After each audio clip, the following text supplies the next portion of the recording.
آج اس کی جگہ کوئی بھی ہوتا ہے، شاید زاریان بھی، تو وہ اسے نہ چھوڑتا، کیونکہ اس طرح کی حرکت سے سخت چڑ تھی، مگر وہ نور حیا تھی جسے دیکھ کر ہی اس کا سارا غصہ گم ہو جاتا تھا، اس لیے اب وہ بس مسکرا ہی سکتا تھا۔ کیا ہوا فاطمہ؟ کمرے میں آتے ساتھ ہی سائم نے اس سے پوچھا، جو بیڈ پر لیٹی ہوئی آنکھیں موندے ہوئی تھی۔ کچھ نہیں ہوا، وہ فوراً بیڈ سے اٹھی۔ کچھ دیر پہلے بہت زیادہ چکر آنا شروع ہو گئے تھے، اس لیے صفیہ بیگم نے زبردستی اسے لٹایا تھا۔ وہ آگے بڑھا، اس کی پیشانی چھوئی۔ بخار تو نہیں ہے؟ چکر کیوں آ رہے ہیں پھر؟ نہیں، اب ٹھیک ہوں میں۔ کھانا کھایا ہے؟ نہیں، بھوک نہیں ہے۔ فاطمہ یار تم بچی تو نہیں ہو نا، جو اب میں زبردستی تمہیں بچوں کی طرح گود میں بٹھا کر کھانا کھلواؤں؟ چکر تو آئیں گے نا جب کھانا نہیں کھاؤ گی۔ بھوک ہی نہیں تھی؟ آہستہ سے کہا۔ چلے میں دیکھتا ہوں کیسے نہیں تھی بھوک۔ اس کی کلائی پکڑ کر باہر لاتا ہوا بولا، پھر کچن کی طرف لے گیا۔ اب میرے سامنے کھانا نکالیں۔ شاباش، ہاتھ چھوڑا۔ کھا لوں گی، آپ چینج کر لیں۔ میں کر لوں گا، آپ کھانا نکالیں۔ بہت برے دل کے ساتھ وہ کھانا ٹیبل پر رکھ رہی تھی۔ بھوک لگی ہوئی تھی مگر دل نہیں چاہ رہا تھا کھانے کو، وہ اس کے ساتھ ہی بیٹھ گیا تھا۔ تم کب آئے بیٹا؟ صفیہ بیگم کچن میں داخل ہوتی ہوئی بولی، بس ابھی ہی آیا ہوں۔ کرسی سے اٹھ کر ان سے ملتا ہوا بولا، کھانا کھا کر اسے ہسپتال لے کر جانا بیٹا۔ انہوں نے فاطمہ کی طرف اشارہ کیا۔ بخار نہیں ہے امی، اسے کھانا نہیں کھانے کی وجہ سے ویکنس ہو گئی ہے، وہ اپنے اندازے کے مطابق یہی سمجھا تھا۔ تم لے کر جاؤ سائم، مجھے مشورے نہ دیا کریں۔ ان کی بات پر وہ بس گلتیں سکھا گیا۔ جی اچھا امی۔ امی میں ٹھیک ہوں اب، فاطمہ نے کہا۔ میں جانتی ہوں لیکن پھر بھی جاؤ، چیک اپ کرواؤ۔ چولہے پر چائے کا پانی رکھتی ہوئی بولی، اچھا دیں مجھے، میں بناتی ہوں۔ فاطمہ نے کہا، نہیں رہنے دو، میں بناتی ہوں، تم جاؤ جا کر تیاری کرو۔ وہ منع کرتی ہوئی بولی۔ فاطمہ نے ایک نظر سائم کو دیکھا جس نے اشارہ کیا کہ جائے۔ وہ کمرے میں آ گئی تھی۔ تیاری کی، صرف چادر ہی تو لینی تھی، وہ لے لی تھی۔ سائم چائے پی کر اسے لے کر ہسپتال آ گیا تھا۔ مبارک ہو سائم صاحب، آپ کی وائف امید سے ہیں۔ فائل بند کرتی ہوئی ڈاکٹر نے مسکرا کر کہا۔ سامنے کرسی پر بیٹھے سائم کا دماغ کہیں بہت دور گیا تھا، بہت دور، دبئی کا ہسپتال۔ کنگریچولیشنز مسٹر سائم، شی از پریگننٹ۔ کانوں میں آج سے تقریباً 7 سال پہلے کے جملے گونجے۔ حال اور ماضی دونوں ایک جیسے تھے، مگر فرق تھا، بہت فرق، اور یہ فرق صرف سائم فاروق سمجھ سکتا تھا۔ وہ مسکرایا، جو بھی تھا اس کی یہ مسکراہٹ خالص تھی۔ قریب بیٹھی فاطمہ کا دل بہت بری طرح سے دھڑک رہا تھا۔ آپ کی وائف نے حد درجے کی ویکنس ہے، کچھ ملٹی وٹامنس لکھ کر دے رہی ہوں، وہ دیں، اور ریگولر ڈیٹس پر ان کا چیک اپ کروانا ہے۔ وہ ڈاکٹر پرچی پر کچھ لکھتی ہوئی بولی۔ سائم نے غلطاً اسپات میں ہلائی اور قریب بیٹھی فاطمہ کو دیکھا جو نظریں جھکائی ہوئی تھی، اپنے ہاتھوں کو مسلسل مسل رہی تھی۔ سائم کی مسکراہٹ مزید گہری ہوئی۔ ڈاکٹر سے پرچی لے کر اسے خدا حافظ کہہ کر وہ اب باہر نکل آئے تھے۔ سائم نے اس کے لیے گاڑی کا فرنٹ دروازہ کھولا۔ وہ خاموشی سے بیٹھ گئی، دل ابھی بھی بہت بری طرح سے دھڑک رہا تھا، وہ ابھی بھی کچھ نہ بولے تھے۔ کچھ دور جا کر سائم نے گاڑی روکی۔ فائل دے مجھے، اس کی طرف ہاتھ بڑھا کر فائل مانگی۔ کیوں؟ بے اختیار بول گئی، جلا کر آنی ہے اس لیے۔ اس کے لب مسکرا رہے تھے۔ فاطمہ نے ایک نظر اس کے مسکراتے لبوں کو دیکھا۔ فاطمہ آپ واقعی اتنی معصوم ہیں؟ آج پہلی بار وہ اس سے یہ پوچھ رہا تھا۔ حیرت سے اسے دیکھا، کیسا سوال تھا، عجیب سا۔ بغیر کچھ کہے فائل اسے دے دی۔ وہ بھی خاموشی سے فائل سے دوائی والی پرچی نکال کر گاڑی سے باہر نکل گیا۔ اس نے کھڑکی سے پار دیکھا جہاں وہ میڈیکل اسٹور کے اندر جا رہا تھا۔ میں ذرا بھی معصوم نہیں، بس آپ کے سامنے پتہ نہیں کہاں سے معصومیت ٹپک پڑتی ہے، زبان پتہ نہیں بند ہو جاتی ہے۔ وہ دل میں سوچتی ہوئی مسکرا گئی۔ جب سے شادی ہوئی تھی تب سے ہی اس کے سامنے وہ بہت خاموش رہتی، ایک ہچکچاہٹ سی محسوس ہوتی تھی۔ کیا وہ خوش تھا اس خبر سے؟ تھا تو اظہار کیوں نہیں کر رہا؟ نہیں، وہ خوش نہیں ہے شاید۔ دماغ مسلسل اس کے گرد گھوم رہا تھا۔ وہ خوش تھا؟ سب سے بڑا سوال تھا جو اس کے دماغ میں منڈلا رہا تھا۔ وہ کچھ دیر اسی طرح شش پنج میں مبتلا رہی تھی۔ تقریباً 10 منٹ بعد وہ واپس گاڑی میں آ کر بیٹھا، دوائیاں بیک سیٹ پر رکھی، جوس کا ڈبہ اس کی طرف بڑھایا، بغیر کچھ کہے اس نے وہ لے لیا تھا۔ پیاس سے تو واقعی گلا خشک ہو رہا تھا۔ فاطمہ اب میں آپ کے کھانے پینے میں کوئی کوتاہی نہیں برداشت کر سکتا۔ پہلے معاملہ کچھ اور تھا، اور آئی ہوپ آپ سمجھ گئی ہوں گی۔ اس کے گود میں رکھے ہاتھوں کو اپنا ہاتھ رکھا۔ یہ خوشی کا اظہار تھا، پرواہ تھی، فکر تھی، کیا تھا یہ؟ دل و دماغ اس بات کی تصدیق نہیں کر سکتے۔ ہری اپ فنش اٹ۔ اس نے جوس کے ڈبے کی طرف اشارہ کیا جو ابھی بھی اس کے ہاتھ میں موجود تھا۔ بغیر کچھ کہے اس نے جوس لبوں سے لگایا۔ دل اچانک سے بہت عجیب سی کیفیت میں مبتلا ہو گیا تھا۔ بے انتہا بے حد رونے کو دل کر رہا تھا، مگر خود پر ضبط کی چادر اوڑھ کر بس خاموشی سے نظر جھکا کر وہ جوس پینے لگی۔ آج اسے کم از کم یہ رویہ نہیں رکھنا چاہیے تھا۔ ٹھیک ہے، مجھ سے محبت نہیں کرتی، نہیں پسند میں آپ کو، مگر سوچتی سوچتی اچانک اس نے اپنے گال پر کچھ بہتا محسوس کیا۔ ہاتھ بڑھا کر گال کو چھوا۔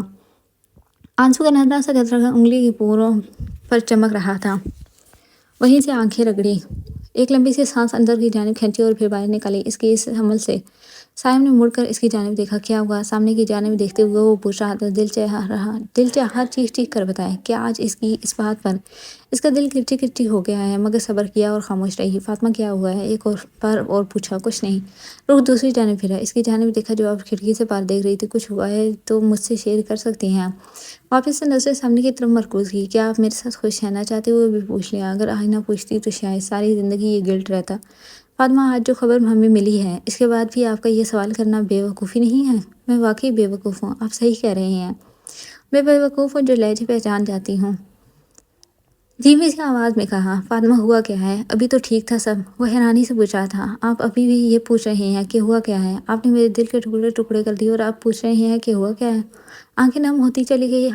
آواز میں اب درد واضح طور پر محسوس کیا جا سکتا تھا۔ اس نے بغیر اسے کچھ کہے گاڑی سائڈ پر رکی، اس کی گود میں رکھے ہاتھوں کو اپنے ہاتھ میں لیا۔ فاطمہ، میری طرف دیکھیں۔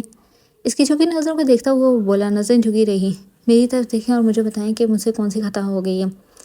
تھوڑی سے پکڑ کر چہرہ اپنی جانب کیا۔ اس کا یہی نرم لہجہ تھا جو فاطمہ کی کرچیوں کی مانند بکھرے دل پر مرہم لگا دیتا تھا۔ میں نہیں جانتا کہ میں نے آپ سے ایسا کیا کہا ہے جو آپ کا دل مجھ سے خفا ہو گیا، مگر آئی ایم ریئلی سوری۔ اس کے لال ہوتے ہوئے گالوں پر لب رکھتا وہ بولا۔ دل ایک لمحے کے لیے رکا، پھر دھڑکن بحال ہوئی۔ وہ زخم دیتا تھا، ساتھ میں مرہم بھی رکھ دیتا تھا۔ اب رونا بند کرے فاطمہ۔ اسے ابھی بھی روتا ہوا دیکھ کر وہ بولا۔ آنسو صاف کیے، گڈ۔ اب مجھے اچھی بیویوں کی طرح بتائیں کہ میں نے ایسا کیا کہا تھا۔ وہ واپس سے گاڑی سٹارٹ کرتا وہ بولا۔ آپ نے کہا تھا کہ اب وہ رکی۔ بات ایسی بھی نہیں تھی جو وہ رونا شروع ہو گئی تھی کہ اسے خاموش پا کر وہ بولا۔ آپ نے میری پرواہ نہیں کی، آپ نے آنے والے کی پرواہ کی ہے۔ مجھے دکھ ہوا تھا۔ اسی بات پر سن کر وہ مسکرایا۔ فاطمہ ریلی آپ اتنی چھوٹی چھوٹی باتیں نوٹ کرتی ہیں؟ پتہ نہیں فاطمہ،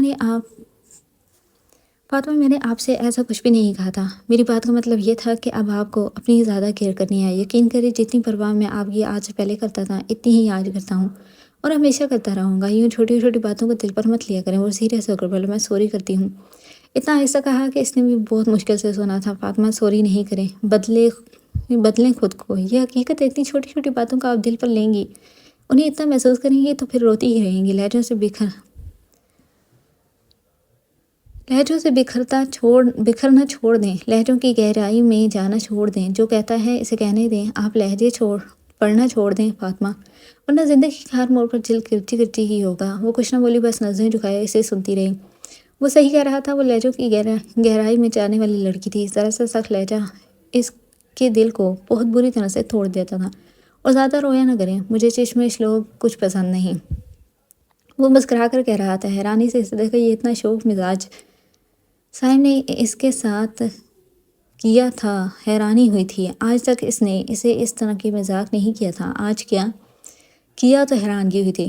بیک گراؤنڈ سے ٹیک لگائے وہ مسلسل اسے ہی دیکھ رہی تھی جو چکی بیک گراؤنڈ کے ساتھ لگا کر گود پہ لیپ ٹاپ رکھ کر کام کر رہا تھا۔ صبر کی بھی حد ہوتی ہے، پچھلے 1 گھنٹے سے صبر ہی کر رہی تھی۔ آپ ایک کام کیا کریں، اسے دیکھ کر کہا مصروف سے انداز میں بولا۔ آپ نہ یا تو آیا ہی نہ کریں اور اگر آ جاتے ہیں نا تو یہ منحوس شے مت ساتھ لایا کریں۔ وہ اس کے لیپ ٹاپ کی طرف اشارہ کرتی ہوئی بولی۔ اس کی بات پر وہ بے اختیار مسکرایا۔ دنیا کی 80% بیویاں لیپ ٹاپ کی دشمن ہیں اور 80% میں آپ کا نمبر اول ہے۔ میرے بس میں ہو نا تو وہ سامنے دیوار سے اسے پٹخ دوں۔ کام ہوتے ہیں یار، شوق سے تھوڑی نہ بیٹھا ہوں۔ کام ہوتے ہیں تو وہیں رکھ کر آیا کریں نا۔ اچھا آپ غصہ نہ ہوں، یہ لیں اور گیم کھیلیں۔ وہ سائڈ ٹیبل سے موبائل اٹھا کر اسے دیتا ہوا بولا۔ واہ، میں 2 سال کی بچی ہوں نا جیسے آپ بہلا رہے ہیں۔ موبائل ہاتھ سے لے لیا۔ عادتیں اور باتیں تو انہی کی طرح ہیں نا، سمجھدار تو صرف آپ ہیں نا۔ اس کے قریب ہو کر بیٹھی، پھر اپنا سر اس کے کندھے پر رکھا۔ اس عمل سے وہ بے اختیار مسکرایا۔ اب لڑائی نہ کریں، اچھا بچوں کی طرح گیم کھیلیں۔ اس کے گال کو نرمی سے چھوتا ہوا بولا۔ موبائل کے فنگر پرنٹ پر اپنی انگلی رکھی۔ لاک کھل گیا تھا۔ پچھلی بار ارتضیٰ نے خود ہی اس کا فنگر پرنٹ لگایا تھا، کیونکہ لاک تو وہ ابھی بھی نہیں جان سکتے۔ لاک کھولا اور مڑ کر اس کی جانب دیکھا۔ لب مسکرائے۔ تقریباً 9 ماہ بعد آیا تھا وہ، مگر لاک نہیں تبدیل کیا۔ خوشی ہوئی تھی اور زیادہ خوشی تب ہوئی تھی جب اس نے اپنی پسندیدہ گیم کو اس کے موبائل پر دیکھا۔ اس نے وہ بھی نہیں ڈیلیٹ کی تھی۔ 30 لیول پر تھی، اچھے سے یاد تھا، ابھی بھی وہی لیول چل رہا تھا۔ ایک عجیب سی خوشی محسوس ہے، اسے محسوس ہوا جیسے وہ کہیں بہت دور فخر محسوس کر رہی تھی۔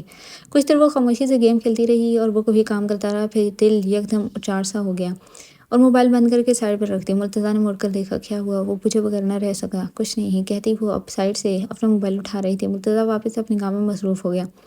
نور نے واٹس ایپ آن کیا جہاں فاطمہ کے نمبر سے ایک تصویر آئی ہوئی تھی۔ جلدی سے تصویر اوپن کی جہاں ایک چھوٹے سے کیوٹ سے بچے کی تصویر بھیجی گئی تھی اور ساتھ میں لکھا تھا، تو پھر پھوپھو تیار ہیں؟ یکدم سے اسے سمجھ آ گئی تھی۔ مسکراہٹ گہری ہوتی چلی گئی تھی۔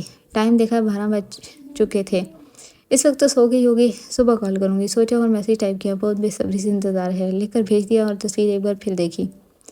دل کہیں بہت دور ڈوب سا رہا تھا۔ یہ کتنا کیوٹ ہے نا، اسے دکھایا جو کام میں مصروف تھا، مگر اسے پکارنے پر مڑ کر اسے دیکھا اور پھر موبائل کو دیکھا جہاں ایک چھوٹے سے بچے کی تصویر تھی۔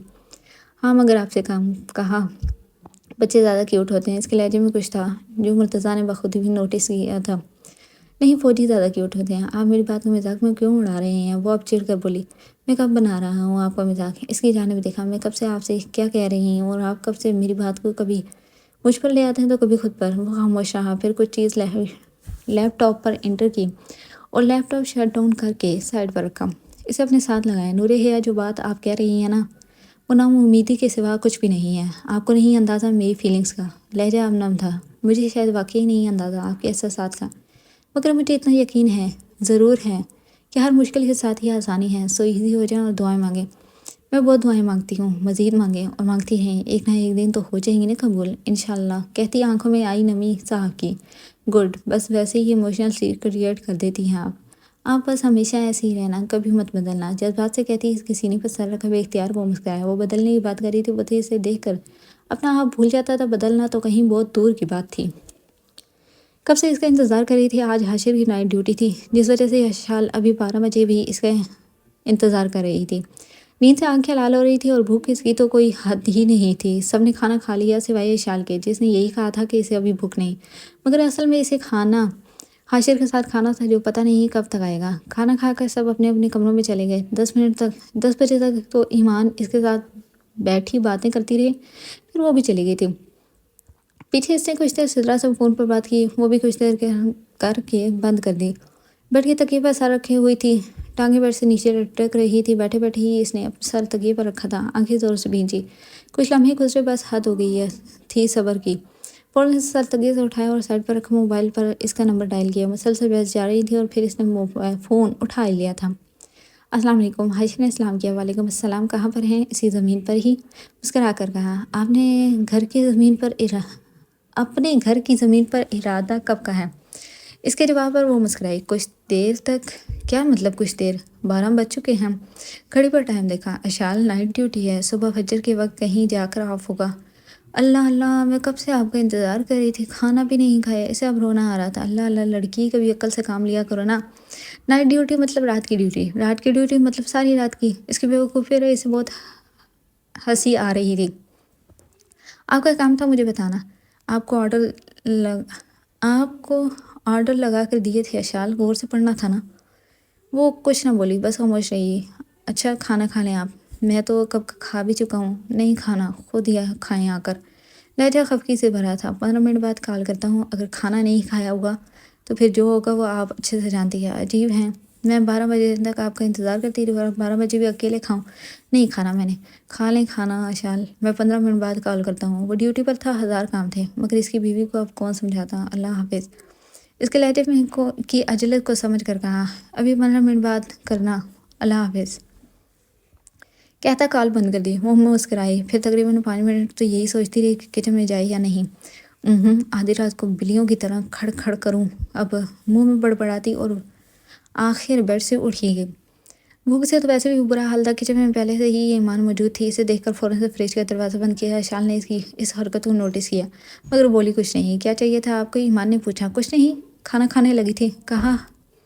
اچھا، وہ اپنے دوپٹے میں کچھ چھپا کر لے کر جا رہی تھی۔ ادھر آؤ ذرا۔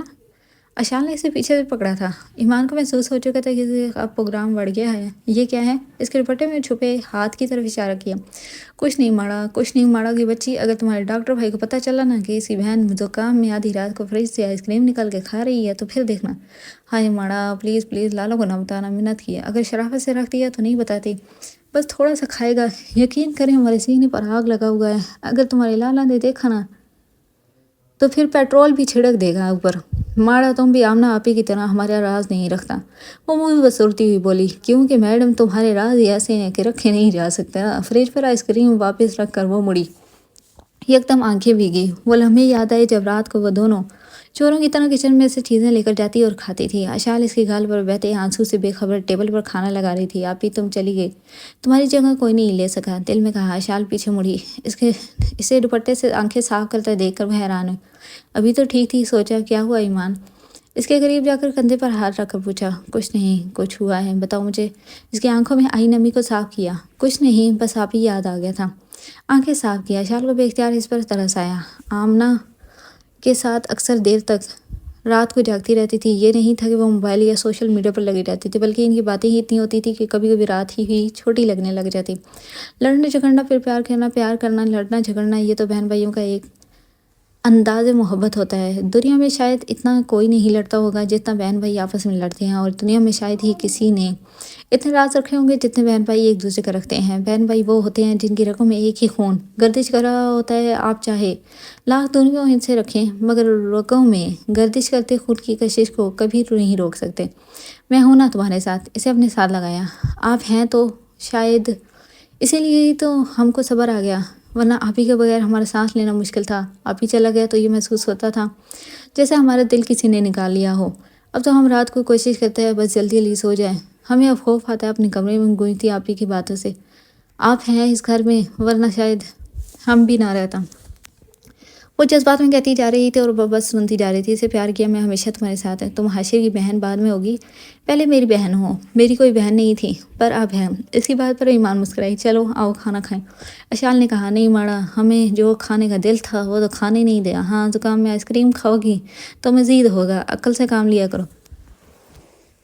پتہ ہے کیا، ہمارے پاس عقل تھا، بہت تھا، مگر کیا ہے نا، آمنہ آپی کو آئس کریم بہت پسند تھا، بس پھر انہوں نے ہمارا عقل بیچ کر 10 والا کلفی خرید لیا۔ ہاں ہاں ہاں، تمہاری عقل بس 10 روپے میں بک گئی؟ نہیں مڑا، ہمارا عقل تو بہت نایاب تھا، بہت مہنگا تھا، بس وہ کیا ہے نا کہ عقل خریدنے والا آپ کا شوہر اور میرا بھائی تھا، اس لیے یہ سستے میں دے دی۔ وہ ہنساتی بھی تھی اور ہنستی بھی تھی۔ اچھا جی، باتونی لڑکی، آؤ کھانا کھاؤ۔ اشال اب چیئر گھسیٹ کر بیٹھ چکی تھی۔ نہیں مڑا، آپ کھائیں۔ تمہیں پتہ ہے میرے ساتھ موئے موئے ہو گیا۔ کیوں؟ مجھے لگا کہ جب تمہارے بھائی آئیں گے تب ہی ایک ساتھ اکٹھے کھا لیں گے کھانا، اس لیے سب کے ساتھ نہیں کھایا۔ اور تمہارے بھائی نے ابھی کال کی اور کہا کہ میری تو نائٹ ڈیوٹی اور میں کھانا کھا چکا ہوں۔ ماڑا، آپ کتنا فرمانبردار بیوی ہے، قسم لے لو مجھ سے نہیں بنا جائے گا اتنا فرمانبردار بیوی۔ اس کی بات پر اشال مسکرائی۔ کھانا کھا کر مزید وہی کچن میں بیٹھے بیٹھے ہی اس کے ساتھ ڈھیر ساری باتیں کی، اور تقریباً 3 بجے کے قریب وہ واپس کمرے میں آئی۔ پہلی نظر ہی موبائل پر پڑی، فوراً سے موبائل اٹھایا۔ 5 کالز آئی ہوئی تھی حاشر کی۔ ہائے اشال، آج نہیں خیر، ڈاکٹر صاحب کے ہاتھوں تیری۔ اس نے نمبر ڈائل کرتے ہوئے وہ بڑبڑائی۔ پہلی پر ہی کال اٹھا لی گئی تھی۔ السلام علیکم۔ اشال نے سلام کیا۔ وعلیکم السلام۔ کھانا کتنی دیر میں کھایا جاتا ہے؟ سلام کے ساتھ ہی پوچھا۔ کھانا تو بس یہی کوئی 10-15 منٹ میں کھایا جاتا ہے، البتہ باتیں نان اسٹاپ کی جاتی ہیں۔ کس باتیں ہو رہی تھی؟ اپنی نند سے۔ اچھا تو بندہ کم از کم کال تو ریسیو کر لیتا ہے نا؟ حاشر نے کہا۔ ہاں کر لیتا ہے بندہ کال ریسیو، اگر وہ کمرے میں موجود ہو۔ اچھا تو پھر کہاں تھی آپ؟ کچن میں باتیں کرتی رہی۔ جی واہ، ہمارے گھر تو کمرے پائے ہی نہیں نہ جاتے۔ اس کی بات پر اشال مسکرائی۔ کچن میں کھانا کھانے گئی تھی، وہاں ایمان بھی تھی، بس پھر باتیں کرتی رہی، کچھ پتہ ہی نہیں چلا۔ صحیح ہے یہ بھی، یہاں بندہ پریشان ہے کہ اس کی چھوٹی سی بیوی نے کچھ کھایا ہے کہ نہیں، اور وہاں بیوی مزے سے باتوں میں مشغول تھی۔ واہ، یکدم دونوں طرف مسکراہٹ گہری ہوئی۔ چھوٹی سی تو نہیں ہوں میں، حرکتیں ویسے ہی ہے نا، بچوں جیسی۔ خیر میں نماز پڑھ کر آؤں گا، سو جائیں کچھ دیر۔ اوکے، بہت شدید نیند آئی ہے، اللہ حافظ۔ اللہ حافظ۔ کال ڈسکنیکٹ کی۔ اشال خان سکون روح بن چکی تھی حاشر خان کی۔ زندگی لاکھ مشکلات سے گزرے، مگر صبر کا دامن نہیں چھوڑنا چاہیے۔ ہر آزمائش میں صبر وہ ہے جو آپ کو اللہ تعالیٰ سے جوڑ دیتا ہے۔ اللہ آپ کے صبر کا صلہ ضرور دیتا ہے، بس ہمیں صبر سے کام لینا چاہیے۔ زاریان اٹھو یار، وہ اسے تقریباً جھنجھوڑتی ہوئی بولی۔ وہ ویسے بھی فوراً سے ہی اٹھ جاتا تھا، اور آج تو اس کے اس طرح اٹھانے پر تو وہ واقعی ڈر کر اٹھا تھا۔ ٹائم دیکھو، صرف 15 منٹ ہیں 9 بجنے میں۔ سدرا نے کہا۔ گھڑی میں ٹائم دیکھا، آج تو میٹنگ بھی تھی۔ اف سدرا یار، آج نہیں لیٹ ہونا تھا، وہ کہتا پاس بلینکٹ میں کور زرناب کو پیار کرتا بیڈ سے اٹھا۔ میری پتہ نہیں آج آنکھ ہی نہیں کھلی، لہجے میں شرمندگی تھی۔ اٹس اوکے، کب آئی تم؟ صبح 6 بجے، کہتی وہ الماری کی طرف بڑھی۔ جواباً زاریان بس گردن ہلاتا واش روم چلا گیا۔ 3 ماہ ہو گئے تھے ایکسیڈنٹ کو، اب مکمل ٹھیک ہو چکا تھا وہ، اس لیے اب آفس جانا شروع کر دیا تھا۔ سٹرا دن کو گھر پر رہتی تھی اور رات کو نائٹ ڈیوٹی ہوتی تھی اس کی۔ وجہ زلناب تھی، جسے وہ کسی صورت بھی ملازمہ کے حوالے نہیں کر سکتی تھی۔ دن کو وہ اسے سنبھال لیتی اور رات کو زاریان۔ زندگی اتنی مصروف ہو گئی تھی کہ اب سر کھود جانے کی بھی فرصت نہیں تھی، لیکن ان مصروفیات میں وہ مطمئن تھی۔ جیسے جیسے زلناب بڑی ہوتی جا رہی تھی ویسے ویسے ہی اس سے محبت بھی بڑھتی جا رہی تھی۔ سو جانا، اچھا، اسے اپنے ساتھ لگاتا ہوا وہ بولا۔ ہاں بس تھوڑی دیر تک سو جاؤں گی۔ زاریان نے پہلے سدرا کی باہوں میں موجود زلناب کو پیار کیا، پھر اسے پیار کر کے وہ آفس کے لیے نکل گیا تھا۔ چلو اب ہم اپنا بریک فاسٹ کرتے ہیں۔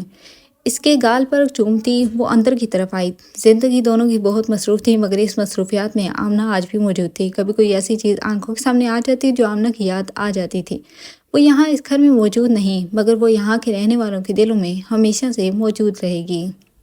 سیاہ رنگ کے دوپٹے سے سر کو اچھے سے کور کیے جائے نماز پر بیٹھی وہ مسلسل دعائیں مانگ رہی تھی۔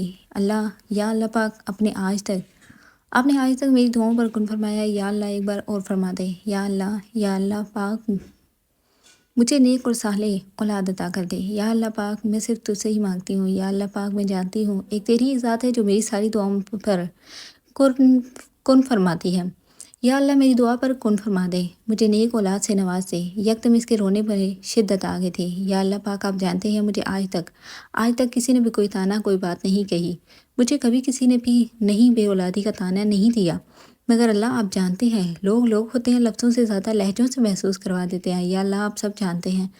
یا اللہ میری دعائیں سن لے، مجھ پر رحم فرما۔ یا اللہ مجھ پر اپنا کرم فرما۔ یا اللہ مسلسل وہ روتی ہوئی اب سجدے کی حالت میں چلی گئی تھی۔ یا اللہ میرا حال دل آپ کے سامنے ہے۔ وہ ہر نماز کے ساتھ، ہر دعا میں، ہر لمحے اللہ سے مانگتی تھی۔ ہاں ٹھیک ہے، ایسے کبھی نورین بیگم یا حیا صاحب نے کچھ نہیں کہا تھا، مگر وہ لہجوں کو سمجھ سکتی تھی۔ حیا صاحب تو ٹھیک تھے، مگر نورین بیگم کبھی کبھی اپنے لہجے سے اسے محسوس کروا دیتی تھی۔ وہ خاموشی سے برداشت کر بھی لیتی تھی، کیونکہ وہ اس شخص کی ماں تھی جس نے آج تک اسے صرف اتنا ہی کہا تھا کہ بس دعائیں مانگے، ایک دن قبول ہو جائیں گی۔ شادی کے 2 سال بعد بھی اولاد نہ ہونا عورت کے لیے کتنی بڑی آزمائش ہے، یہ صرف وہی عورت جان سکتی ہے جو اس آزمائش سے گزری ہو۔ لوگ بے شک آپ کو طعنے نہ دیں، مگر ان کے لہجے دل چیر دیتے ہیں۔ اللہ کے آگے خوب گڑ گڑا کر وہ اب جائے نماز سے اٹھی، جائے نماز طے کر کے عادتاً وہیں صوفے کی پشت پر ہی رکھ دی، آنسو صاف کیے۔ ایک بار موبائل دیکھا جہاں کچھ بھی نہیں تھا، بند ہوتے دل کے ساتھ وہ موبائل ساتھ لے کر نیچے آ گئی۔ لاؤنج سے کسی کی باتوں کی آواز آ رہی تھی۔ آگے گئی تو سامنے ہی نورین بیگم کسی سے فون پر بات کر رہی تھی۔ ایک نظر اسے دیکھا جو سامنے کھڑی تھی، پھر اسمائل پاس کی اور واپس سے فون پر باتوں میں مصروف ہو گئی۔ وہ بغیر کچھ کہے اور سوچے ان کے سامنے رکھے صوفے پر آ کر بیٹھ گئی۔ اس کی آنکھیں بتا رہی تھی کہ وہ بھی رو کر آئی تھی۔ اگر ان آنکھوں میں بسنے والا شخص انہیں دیکھتا تو شاید اس کی روح تک کانپ اٹھتی، مگر وہ آج یہاں نہیں تھا، اس لیے اسے مکمل آزادی تھی ان آنکھوں پر ستم ڈھانے کی۔ کچھ دیر بات کرنے کے بعد نورین بیگم نے کال بند کر دی۔ اسے دیکھا جو اب انہیں ہی دیکھ رہی تھی۔ اشال تھی، 5واں مہینہ جا رہا ہے نا اس کا، اس لیے سمجھا رہی تھی، اسے اسلام کہہ رہی تھی تمہیں۔ انہوں نے اسے تفصیل بتائی۔ دراصل انہوں نے اس کے دل پر لگے زخموں پر نمک چھڑکا تھا، جس کا درد وہ بہت ضبط سے سہ گئی تھی۔ وعلیکم السلام، محض اتنا ہی کہا، گلے میں کچھ چپ سا رہا تھا۔ مرتضیٰ نے کال کی کیا؟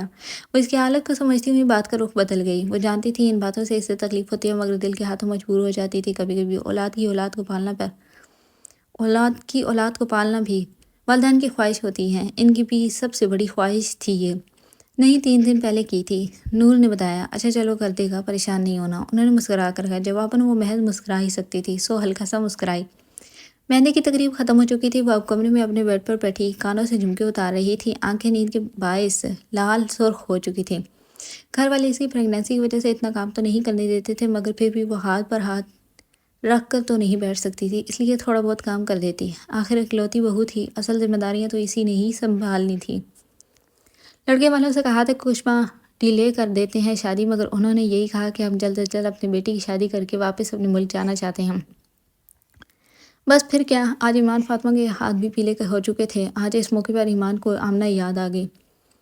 یہی وہ موقع ہوتا ہے جہاں اپنے بچھڑے ہوئے پیارے بے حد یاد آتے ہیں، جب سب اکٹھے ہوتے ہیں اور درمیان میں سے ایک پیارا بندہ نہیں ہوتا تو دل کٹ جاتے ہیں۔ اشال نے بہت کوشش کی وہ اس سامنے کی کمی محسوس نہ ہونے دے، مگر پھر بھی جانے والوں کی کمی تو کوئی بھی پوری نہیں کر سکتا، وہ تو تاحیات دل میں رہتے ہیں۔ وہ بھی کمرے میں اکیلی ہی تھی، حاشی شاید باہر تھا۔ جیولری وغیرہ سے فارغ ہو کر وہ اب اپنے سادہ سے کپڑے لے کر ڈریسنگ روم میں چلی گئی۔ واپس آئی تو حاشر اپنی واچ اتار کر سائڈ ٹیبل پر رکھ رہا تھا۔ اسے دیکھ کر مسکرایا، میری بیگم تھک گئی ہے؟ حاشر نے اسے پوچھا جو اب اس کے اس سوال پر مسکرا رہی تھی۔ نہیں تھکی نہیں ہوں، بس نیند آ رہی ہے۔ اوکے آرام کریں، سو جائیں۔ اس کے گال کو چھوتا ہوا وہ کہہ کر واش روم کی جانب چلا گیا۔ ساری تھکاوٹ نیند ریت کی مانند اڑ جاتی ہے جب کوئی احساس کر دیتا ہے۔ عورت کی تھکاوٹ اتارنے کے لیے محض خوبصورت چند بول ہی کافی ہیں۔ حاشر اس کا احساس کر کے گیا تھا، بس اسی لمحے اس کی ساری تھکاوٹ اتر گئی تھی اور وہ سکون سے نیند کی آغوش میں چلی گئی تھی۔ صبح کا سورج طلوع ہونے کی دیر تھی، ہر طرف افراتفری تھی۔ کسی کو کچھ نہیں مل رہا تھا تو کسی کو کچھ اور، دائیں بائیں اوپر سے ہر طرف سے اشال بھابھی، اشال آپی، اشال بیٹی، بہو بیٹی کی ہی آوازیں لگ رہی تھی۔ ملازموں کے الگ شور تھا کہ کس کو کہتے ہیں، حاشر یہی رکھی ہوگی، غور سے دیکھیں، چار چار آنکھیں لگا کر دیکھ چکا ہوں، نہیں مل رہی۔ وہ الماری سے سر نکالتا ہوا بولے، ہٹیں آگے، ہٹیں آگے سے، اگر مجھے ملی نہ پھر دیکھنا۔ اسے پیچھے کرتی ہوئی وہ بولی، 2 دن پہلے ہی اس نے برانڈ نیو واچ خریدی تھی اور لا کر اشال کو تھمائی کہ اسے سنبھال کے رکھتے، اور اس میڈم نے اتنے اچھے سے سنبھالی کہ اب مل ہی نہیں رہی تھی۔ ملی کیا؟ اسے مسلسل الماری کو کھوجتے دیکھ کر حاشر نے پوچھا۔ نہیں، شاید ڈریسنگ کے دراز میں رکھتی ہو، صبر وہیں دیکھتی ہوں، کہتی وہ ڈریسنگ ٹیبل کے دراز باری باری کھولنے لگی۔ یہ رہی، آخر اسے مل ہی گئی تھی۔ رکھی کہاں تھی میڈم نے، اور خواب مجھے کہاں کروا رہی تھی؟ آدھے گھنٹے سے ڈھونڈ رہا تھا۔ اسے ہاتھ سے واچ لیتا ہوا وہ بولا، یاد نہیں رہی، سوری، دماغ ہاتھ سے رکھو لڑکی، آگے بہت ضرورت ہوگی۔ اپنی کلائی پر واچ پہنتا وہ کس بات کی طرف اشارہ کر رہا تھا وہ اشال اچھے سے سمجھ گئی تھی۔ بغیر اسے کوئی جواب دیے وہ بس مسکراہٹ ضبط کر کے کمرے سے باہر نکل آئی۔ سب تیار ہو چکے، بارات بھی آ گئی تھی، نکاح بھی ہو چکا تھا، سب اپنی خوشخبریوں میں مصروف تھے۔ اسفندیار خان اپنی 1 سالہ نواسی کا تعارف اپنے ایک ایک رشتہ دار سے کروا رہے تھے۔ سب کو بتا رہے تھے کہ یہ ان کی بڑی بیٹی کی بیٹی ہے۔ ہر کوئی اس سے ملتا تو یہی کہتا کہ یہ آمنہ کی کاپی ہے۔ وہ واقعی آمنہ کی کاپی ہی تھی۔ اس کی جیسی سفید چمکتی رنگت، دونوں سائڈ پر پڑتے ڈمپلز، وہ ہر چیز پر آمنہ پر ہی گئی تھی، مگر آنکھیں اس کی اپنی ماں پر گئی تھیں۔ سیاہ چمکتی آنکھیں اور ان پر سجی گہری پلکیں۔ اس کی پلکیں بہت بڑی اور گہری تھی، زاریان سے بھی زیادہ بڑی اور گہری۔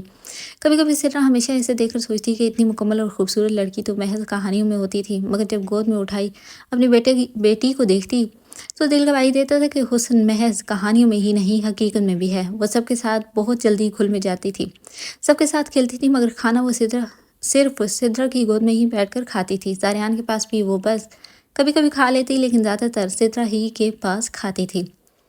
ابھی بھی وہ اپنے نانا کے ساتھ سارے خاندان سے مل کر سدرا کی گود میں بیٹھی تھی۔ زرناب جلدی سے یہ فنش کرو، پھر خالہ کے پاس لے کر جاؤں گی۔ کب سے اسے دودھ پلانے کی کوشش کر رہی تھی، مگر نہیں، زرناب میڈم کو تو ابھی اچھلنا تھا، سو وہ اچھل کر پاس بیٹھی اشال کا دوپٹہ کھینچ رہی تھی۔ ہائے سدرا! اشال کی آواز پر مڑ کر سدرا نے اسے دیکھا، جہاں اس کی چھوٹی سی شرارتی بیٹی اپنی سگی پھوپھو کے کان کو کھینچ رہی تھی۔ سدرا نے فوراً سے اسے پیچھے کیا، دراصل اسے اشال کے وہ جملے اچھے لگے تھے۔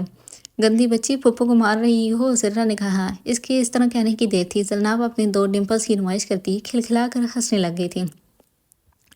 لکھوا لو سدرا، اس نے آج دودھ نہیں پینا ہے، اسے ایمان سے ملوا لاؤ، بہت بار وہ پوچھ چکی ہے، اب خود اٹھ کر آ جائے گی۔ اشال زرناب کے چہرے پر سجی شرارت کو دیکھ کر بولی، مجھے بھی یہی لگ رہا ہے، سدرا نے کہا۔ پھر اسے لے کر وہ ایمان سے ملوانے لے آئی۔ زرناب کو دیکھنے کی دیر تھی، ایمان کا سارا ضبط ٹوٹ گیا اور اسے سینے سے لگا کر وہ بہت بری طرح سے رونے شروع ہو گئی تھی۔ ایمان اکثر اسے چھوٹی آمنہ کہہ دیتی تھی اور آج اپنی چھوٹی آمنہ کو دیکھ کر ضبط کرنا مشکل ہو گیا تھا۔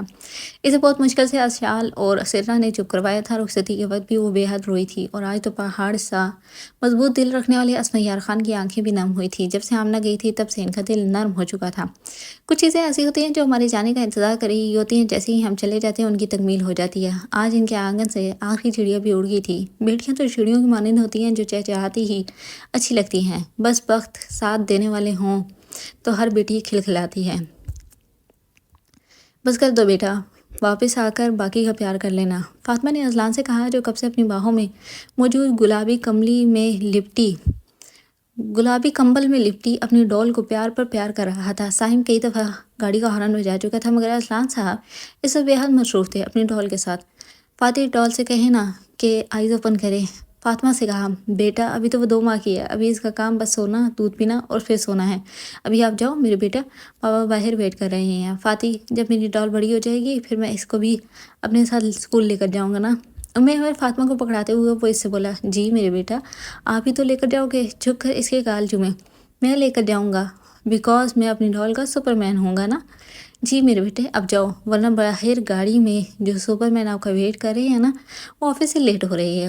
اوکے فاطی، اوکے ڈال، اللہ حافظ، اللہ حافظ بیٹے، اور ہاں آ جاتے ہوئے وین والے انکل کو تنگ مت کرنا، وہاں جہاں کہیں وہیں بیٹھ جانا۔ اچھا، وہ گردن ہلا کر کہتا باہر نکل گیا۔ اسکول ڈراپ تو اسے سائم کر دیتے مگر پک نہیں کر سکتا، وہ اس لیے پک کرنے کے لیے اس کی وین لگوا دی تھی، اور وین والے انکل اسے پیچھے بیٹھنے کا کہتے تو وہ نہیں بیٹھتا تھا، اور ہمیشہ یہی کہتا تھا کہ جب وہ بابا کے ساتھ گاڑی میں فرنٹ سیٹ پر بیٹھتا ہے تو یہاں بھی فرنٹ پر بیٹھے گا بس، اور وہ انکل بس اس بچے کو دیکھتے رہ جاتے تھے۔ کل ہی وین والے نے سائم کو یہ بات بتائی تھی، اس کے نوابزادے کی بات، جس پر سائم نے اسے سمجھایا تھا کہ انکل جہاں کہیں وہیں بیٹھ جایا کرو، جواباً اس نے اچھا بابا کہہ دیا تھا۔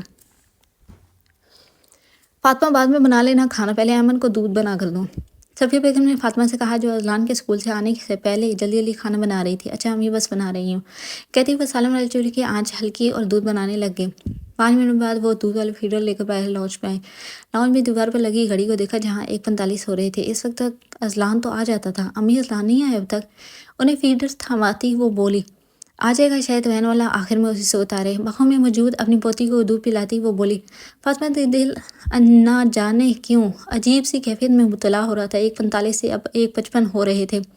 وہ پریشانی سے ہونٹ چباتی ادھر ادھر ٹہل رہی تھی۔ بیٹا سائم کو کال کرو نا، وہ وین والے سے پتہ لگائے گا، صفیہ بیگم نے کہا۔ ان کی بات سنتی سر ہلا کر ٹیبل سے اپنا موبائل اٹھایا اور سائم کو کال کی۔ السلام علیکم، کیسے ہیں؟ کال اٹھاتے ساتھ ہی فاطمہ نے سلام کیا۔ وعلیکم السلام، الحمدللہ خیریت سب؟ اس وقت اس کی کال آنا عجیب تھا۔ اس وقت تو ان کے گھر آفت ہوتی تھی کیونکہ اذلان صاحب اسکول سے آتے تو فوراً انہیں کھانا چاہیے ہوتا تھا اور فاطمہ اسی میں مصروف ہوتی تھی۔ جی سائم وہ اذلان ابھی تک گھر نہیں آیا، آپ وین والے انکل کو کال کریں نا، دھڑکتے دل سے کہا۔ ابھی تک نہیں آیا؟ کلائی میں بندی گھڑی میں ٹائم دیکھا، نہیں آیا، 2 بج چکے ہیں۔ اچھا میں دیکھتا ہوں، کہتا وہ فون بند کر گیا۔ کیا کہہ رہا ہے سائم؟ صفیہ بیگم نے پوچھا۔ فون کر رہے ہیں وین والے کو، فاطمہ نے بتایا۔ بیٹی اذلان نہیں آیا ابھی تک؟ لکڑی کا جالی والا دروازہ کھول کر اندر آتے فاروق صاحب نے پوچھا، جو بھی ظہر کی نماز مسجد میں ادا کر کے آئے تھے اور اذلان کو نہ پا کر انہوں نے پوچھا تھا، کیونکہ جب وہ آتے تھے تو اس وقت ان کا بیٹا دادی اور ماں کو اپنے پورے دن کی روداد لاؤنج میں بیٹھے سنا رہا ہوتا تھا۔ نہیں ابو ابھی تک نہیں آیا سائم، ابھی وین والے انکل سے پتہ کر رہے ہیں۔ اچھا ہو جاتا ہے، ایسا پریشانی والی کوئی بات نہیں، وہ صفیہ بیگم کی باہوں سے ایمن کو لیتے ہوئے بولے۔ جب سے ایمن کی آمد ہوئی تھی تب سے وہ اب گھر میں بھی پائے جاتے تھے۔ ایمن کا نام ہی انہوں نے یہی رکھا تھا۔ وہ اکثر یہی کہتے تھے کہ ایمن نہیں، نور حیا سے بھی زیادہ عزیز ہے، جس پر نور انہیں یہی کہتی تھی کہ ابو آپ نے تو بڑی جلدی ہی پارٹی بدل لی۔ جواباً وہ بس مسکرا جاتے۔ تقریباً 5 منٹ بعد ٹیبل پر پڑا موبائل بجا، سائم کی کال تھی۔ فاطمہ نے فوراً سے فون اٹھایا۔ کیا ہوا، کہاں ہے اذلان؟ بغیر سلام دعا کے وہ بولی صبر فاطمہ، حوصلہ، یہی ہے۔ ڈرائیور سے بات ہوئی ہے، وہ کسی دوسرے بچے کو ڈراپ کرنے دوسرے روٹ پہ چلا گیا تھا، اس لیے لیٹ ہو گئے ہیں۔ کیا مطلب دوسرے روٹ پہ؟ جب ڈیلی پہلے اذلان کو ہی چھوڑتے ہیں تو آج ہو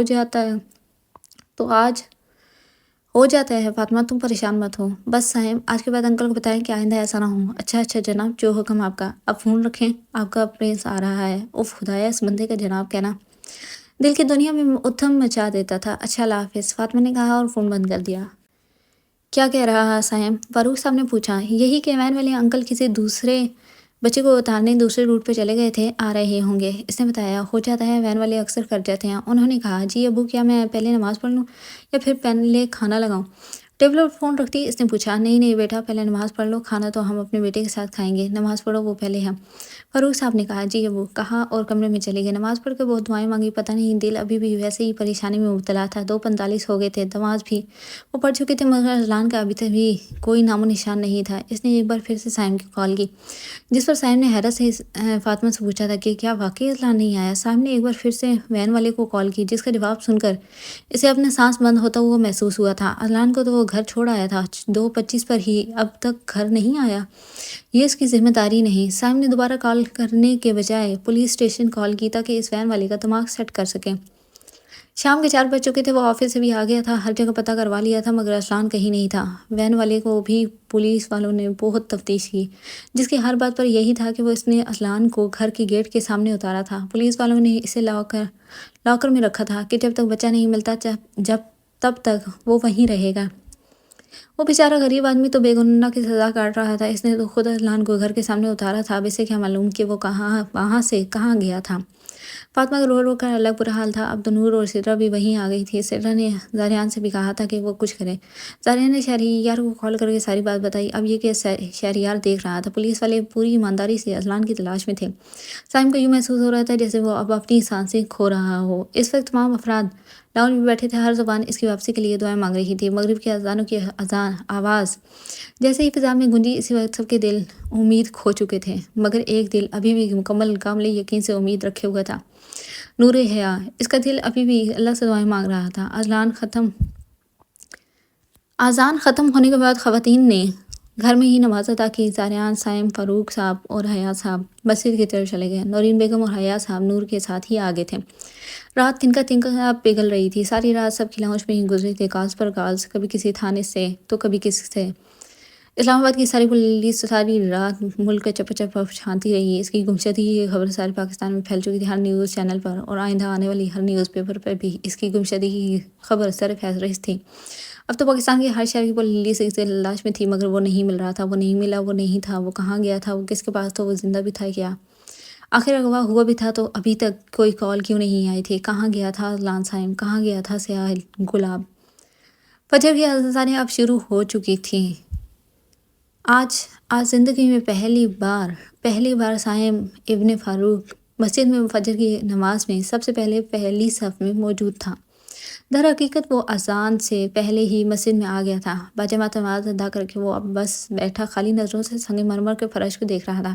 اسے لگتا تھا کہ حیا کا بعد اس کے پاس ایسا کچھ بھی نہیں ہے جسے وہ کھوئے گا، مگر آج اپنے لکھتے جگر کی گمشدگی اسے تنکا تنکا مار رہی تھی۔ دعا کے لیے ہاتھ اٹھائے، ہاتھوں میں کپکپاہٹ واضح نظر آ رہی تھی، لب تھڑ تھڑا رہے تھے، آج اس کی روح تک لرز رہی تھی۔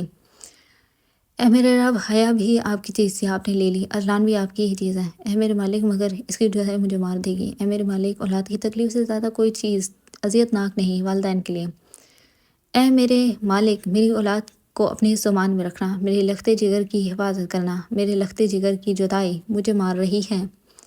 اتنا ہی کہا گیا اور وہ چہرہ ہاتھوں میں گھرا کر پھوٹ پھوٹ کر رو رہا تھا۔ زاریان، حیا صاحب اور فاروق صاحب سب نے اسے بہت دلاسے دیے، مگر اولاد کی جدائی کا درد کے کم ہو ہی نہیں رہا تھا۔ فاروق صاحب کا اپنے بیٹے کا یوں تڑپنا، ان کا دل بھی زخمی ہو گیا تھا۔ ایک باپ کا دل کٹ رہا تھا اپنے لختے جگر کو تڑپتا دیکھ کر، اور دوسرے باپ کا دل کٹ رہا تھا اپنے لختے جگر کی جدائی پر۔ ہر طرف پرندوں کی چہچہاہٹ تھی، ہر طرح کے پرندے تھے، ہر رنگ کے، ہر نسل کے۔ آسمان سیاہ بادلوں سے ڈھکا ہوا تھا، سیاہ بادل اس چیز کی علامت تھے کہ آج انہوں نے خوب برسنا ہے۔ قبرستان کی گہری خاموشی میں درختوں سے گرتے پیلے پتوں کی آواز ان پتوں کو بھی خزاں بتا رہی تھی کہ ہر ہریالی کے بعد خزاں ہے، جو تمہارا زوال ہے، مگر خزاں کے بعد بہار ہے، زوال کے بعد عروج ہے، اور پھر عروج کے بعد زوال، بہار کے بعد خزاں۔ یہی دائرہ حیات ہے۔ ہر طرف وحشت تھی، ویرانی تھی، مگر ان کے لیے جن کا یہاں کوئی پیارا نہیں تھا، جن کے پیارے اس مٹی تلے موجود تھے، ان کے لیے یہ قبرستان بالکل بھی وحشت ناک نہیں تھا۔ حیا، تمہارے جانے کے بعد سب کچھ رک سا گیا ہے، سب کچھ۔ قبرستان کی ویرانی ویسی تھی، البتہ گھٹنوں کے بل بیٹھے سائم فاروق کے اندر کی خاموشی ٹوٹی تھی۔ تم چلی گئی حیا، مگر خود کو مجھ کو بھول گئی ہو۔ زکام زدہ آواز سے یہ الفاظ ادا کیے۔ وقت تو چل رہا ہے، دیکھو سب چل رہا ہے نا، وقت تھما نہ ہی میری سانسیں تھمی، سب چل رہا ہے، سب کچھ، بس سائم پیچھے رہ گیا ہے، وہ ہر چیز میں پیچھے رہ گیا ہے۔ وہ اس سے یہی کہتا جا رہا تھا، اس چیز کی پرواہ کی بغیر کہ وہ سن رہی ہے کہ نہیں۔ نہ جانے میری قسمت میں ایسا کیوں لکھا تھا کہ پہلے تمہیں کھو دیا اور اب اپنی قیمتی اثاثے کو۔ دیکھو حیا، ہم نے کھو دیا اپنا ارسلان، وہی ارسلان جس کی پیدائش کی خوشی میں تم پاگل ہو رہی تھی، وہی ارسلان جس کے مستقبل کے خواب تم ہر رات دیکھتی تھی، وہی ارسلان جو تمہارا میرا قیمتی اثاثہ تھا، وہی ارسلان جو ہماری محبت کی نشانی تھی۔ اس کی آواز میں اب کپکپاہٹ سی تھی۔ حیا، جب سے میں نے ارسلان کو کھویا ہے، مجھے محسوس ہوتا ہے جیسے میں نے اپنی محبت کو کھو دیا ہے۔ ایک وہی تو تھا جو تمہارا تھا، یہ آخری بات تھی، وہ اس کے بعد اس کی زبان ایک لفظ بھی ادا نہیں کر سکی، اس کی ہمت جواب دے گئی تھی، وہ اور پھوٹ پھوٹ کر بچوں کی طرح رو رہا تھا۔ ایک دفعہ حیا، سائم نے کہا تھا کہ اسے امید ہے کہ جب وہ مرے گی تو اس کی قبر پر فاتحہ کے لیے بھی کوئی نہیں آئے گا، مگر آج اس کی بات کے 27 سال بعد بھی اس کا محرم اس کی قبر کے سرحانے بیٹھا پھوٹ پھوٹ کر رو رہا تھا۔ وہ خوش قسمت تھی جو آج اس کی وفات کے 8 سال بعد بھی سائم فاروق اس کا محرم اسے نہیں بھول سکتا۔ حیا سائم کی محبت تھی ہی اتنی گہری جسے بھولنا سائم کے بس کی بات نہیں تھی۔ معمول کے مطابق وہ اب اس سے اپنے دل کی ساری باتیں کر کے گھر کی طرف لوٹ آیا۔ اس کی ایک دنیا ایک قبرستان میں بستی تھی اور ایک اس گھر میں جہاں سب تھے، والدین، بیوی، بچے، بہن، بھائی، سب۔ مگر زندگی میں کچھ چیزوں کا نیول بدل کبھی نہیں ملتا۔ ہاں، اس کے بدلے میں مل تو جاتا ہے مگر وہ نہیں۔ بابا آپ کو ایک بات بتاؤں؟ 3 سالہ عمر میں ایمن اس کی گود میں بیٹھتی ہوئی اچانک سے زور سے بولی تھی۔ جی بابا کی جان۔ اس کے اس انداز پر اس قدر اسے پیار آیا کہ بے اختیار وہ اس کی گال چوم گئے۔ بابا آج میں ہادی کو چلنا سکھا دیا، خوشی اور جوش و فخر سے بتایا تھا۔ ماشاءاللہ کہاں ہے ابھی ہادی؟ اس کی گول مٹول سی آنکھوں کو دیکھتا ہوا وہ بولا، بابا آپ لیٹ ہو گئے، وہ تو سو گیا۔ اداسی سے بتایا، اوہو کوئی بات نہیں، جب وہ اٹھے گا تب ہم دیکھ لیں گے۔ آپ یہ بتائیں کہ آپ کی مما اور دادی کہاں ہیں؟ اس نے فاطمہ اور صفیہ بیگم کا پوچھا۔ مما اور دادی وہ نا پتہ نہیں مجھے چھوڑ کر کہاں چلی گئے، وہ تقریباً روتے ہوئے بولی۔ اچھا تو آپ دادا ابو کے پاس تھے؟ اس کا دل بہلایا۔ جی بابا میں دادا پاس تھی، مما اور دادی گندی بچی ہیں، مجھے اور ہادی کو اور دادا ابو کو گھر چھوڑ جاتی ہیں۔ ہاں وہ بہت گندی بچی ہیں، میری چھوٹی سی گڑی کو گھر چھوڑ جاتی ہیں۔ آنے دو، آج کلاس لیتے ہیں ان کی۔ اس کی باری باری دونوں گال چومے۔ بھائی کون گندا بچہ ہے، ہمیں تو بھی تو بتائیں۔ سامنے رکھے صوفے پر بیٹھے فاروق صاحب نے کہا، جو ابھی نماز پڑھ کر آئے تھے۔ آج انہوں نے دوسری بار گھر میں نماز ادا کی تھی۔ وجہ ان کے دو چھوٹے پوتی اور پوتا تھے جنہیں ان کی دادی اور مما ان کے سر پر چھوڑ کر بازار سے سردیوں کے کپڑے خریدنے گئی تھی۔ دادی اور مما گندی بچی ہیں، ایمن نے کہا۔ ہاں بھائی بالکل گندی ہیں، اب تمہاری دادی کی عمر ہے بازاروں میں گھومنے کی، گھر بیٹھے اللہ کریں اور اپنی پوتی کو جانے دیں۔ اللہ کیسے کلتے ہیں دادا۔ شالی بات تو سر کے اوپر سے گزر گئی تھی، بس یہی بات ذہن میں کسی کونے میں اٹکی تھی۔ سوال معصومانہ تھا مگر جواب بہت گہرا تھا جو اس کی سمجھ سے تو باہر تھا۔ اللہ کرتے ہیں جب اللہ 5 دفعہ دن میں بلاتا ہے، جب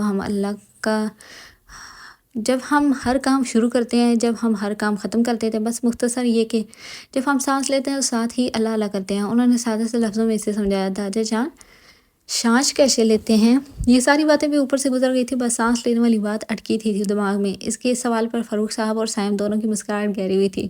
سانس کیسے لیتے ہیں؟ ایک لمبی سی سانس لی۔ اب ہم کوئی سائنسدان ہوتے تو آپ کے اچھے سے بتاتے کہ سانس کیسے لیتے ہیں، مگر ابھی بس یہی دیکھیں کہ ایسے لیتے ہیں۔ مزید لمبی سانس لی۔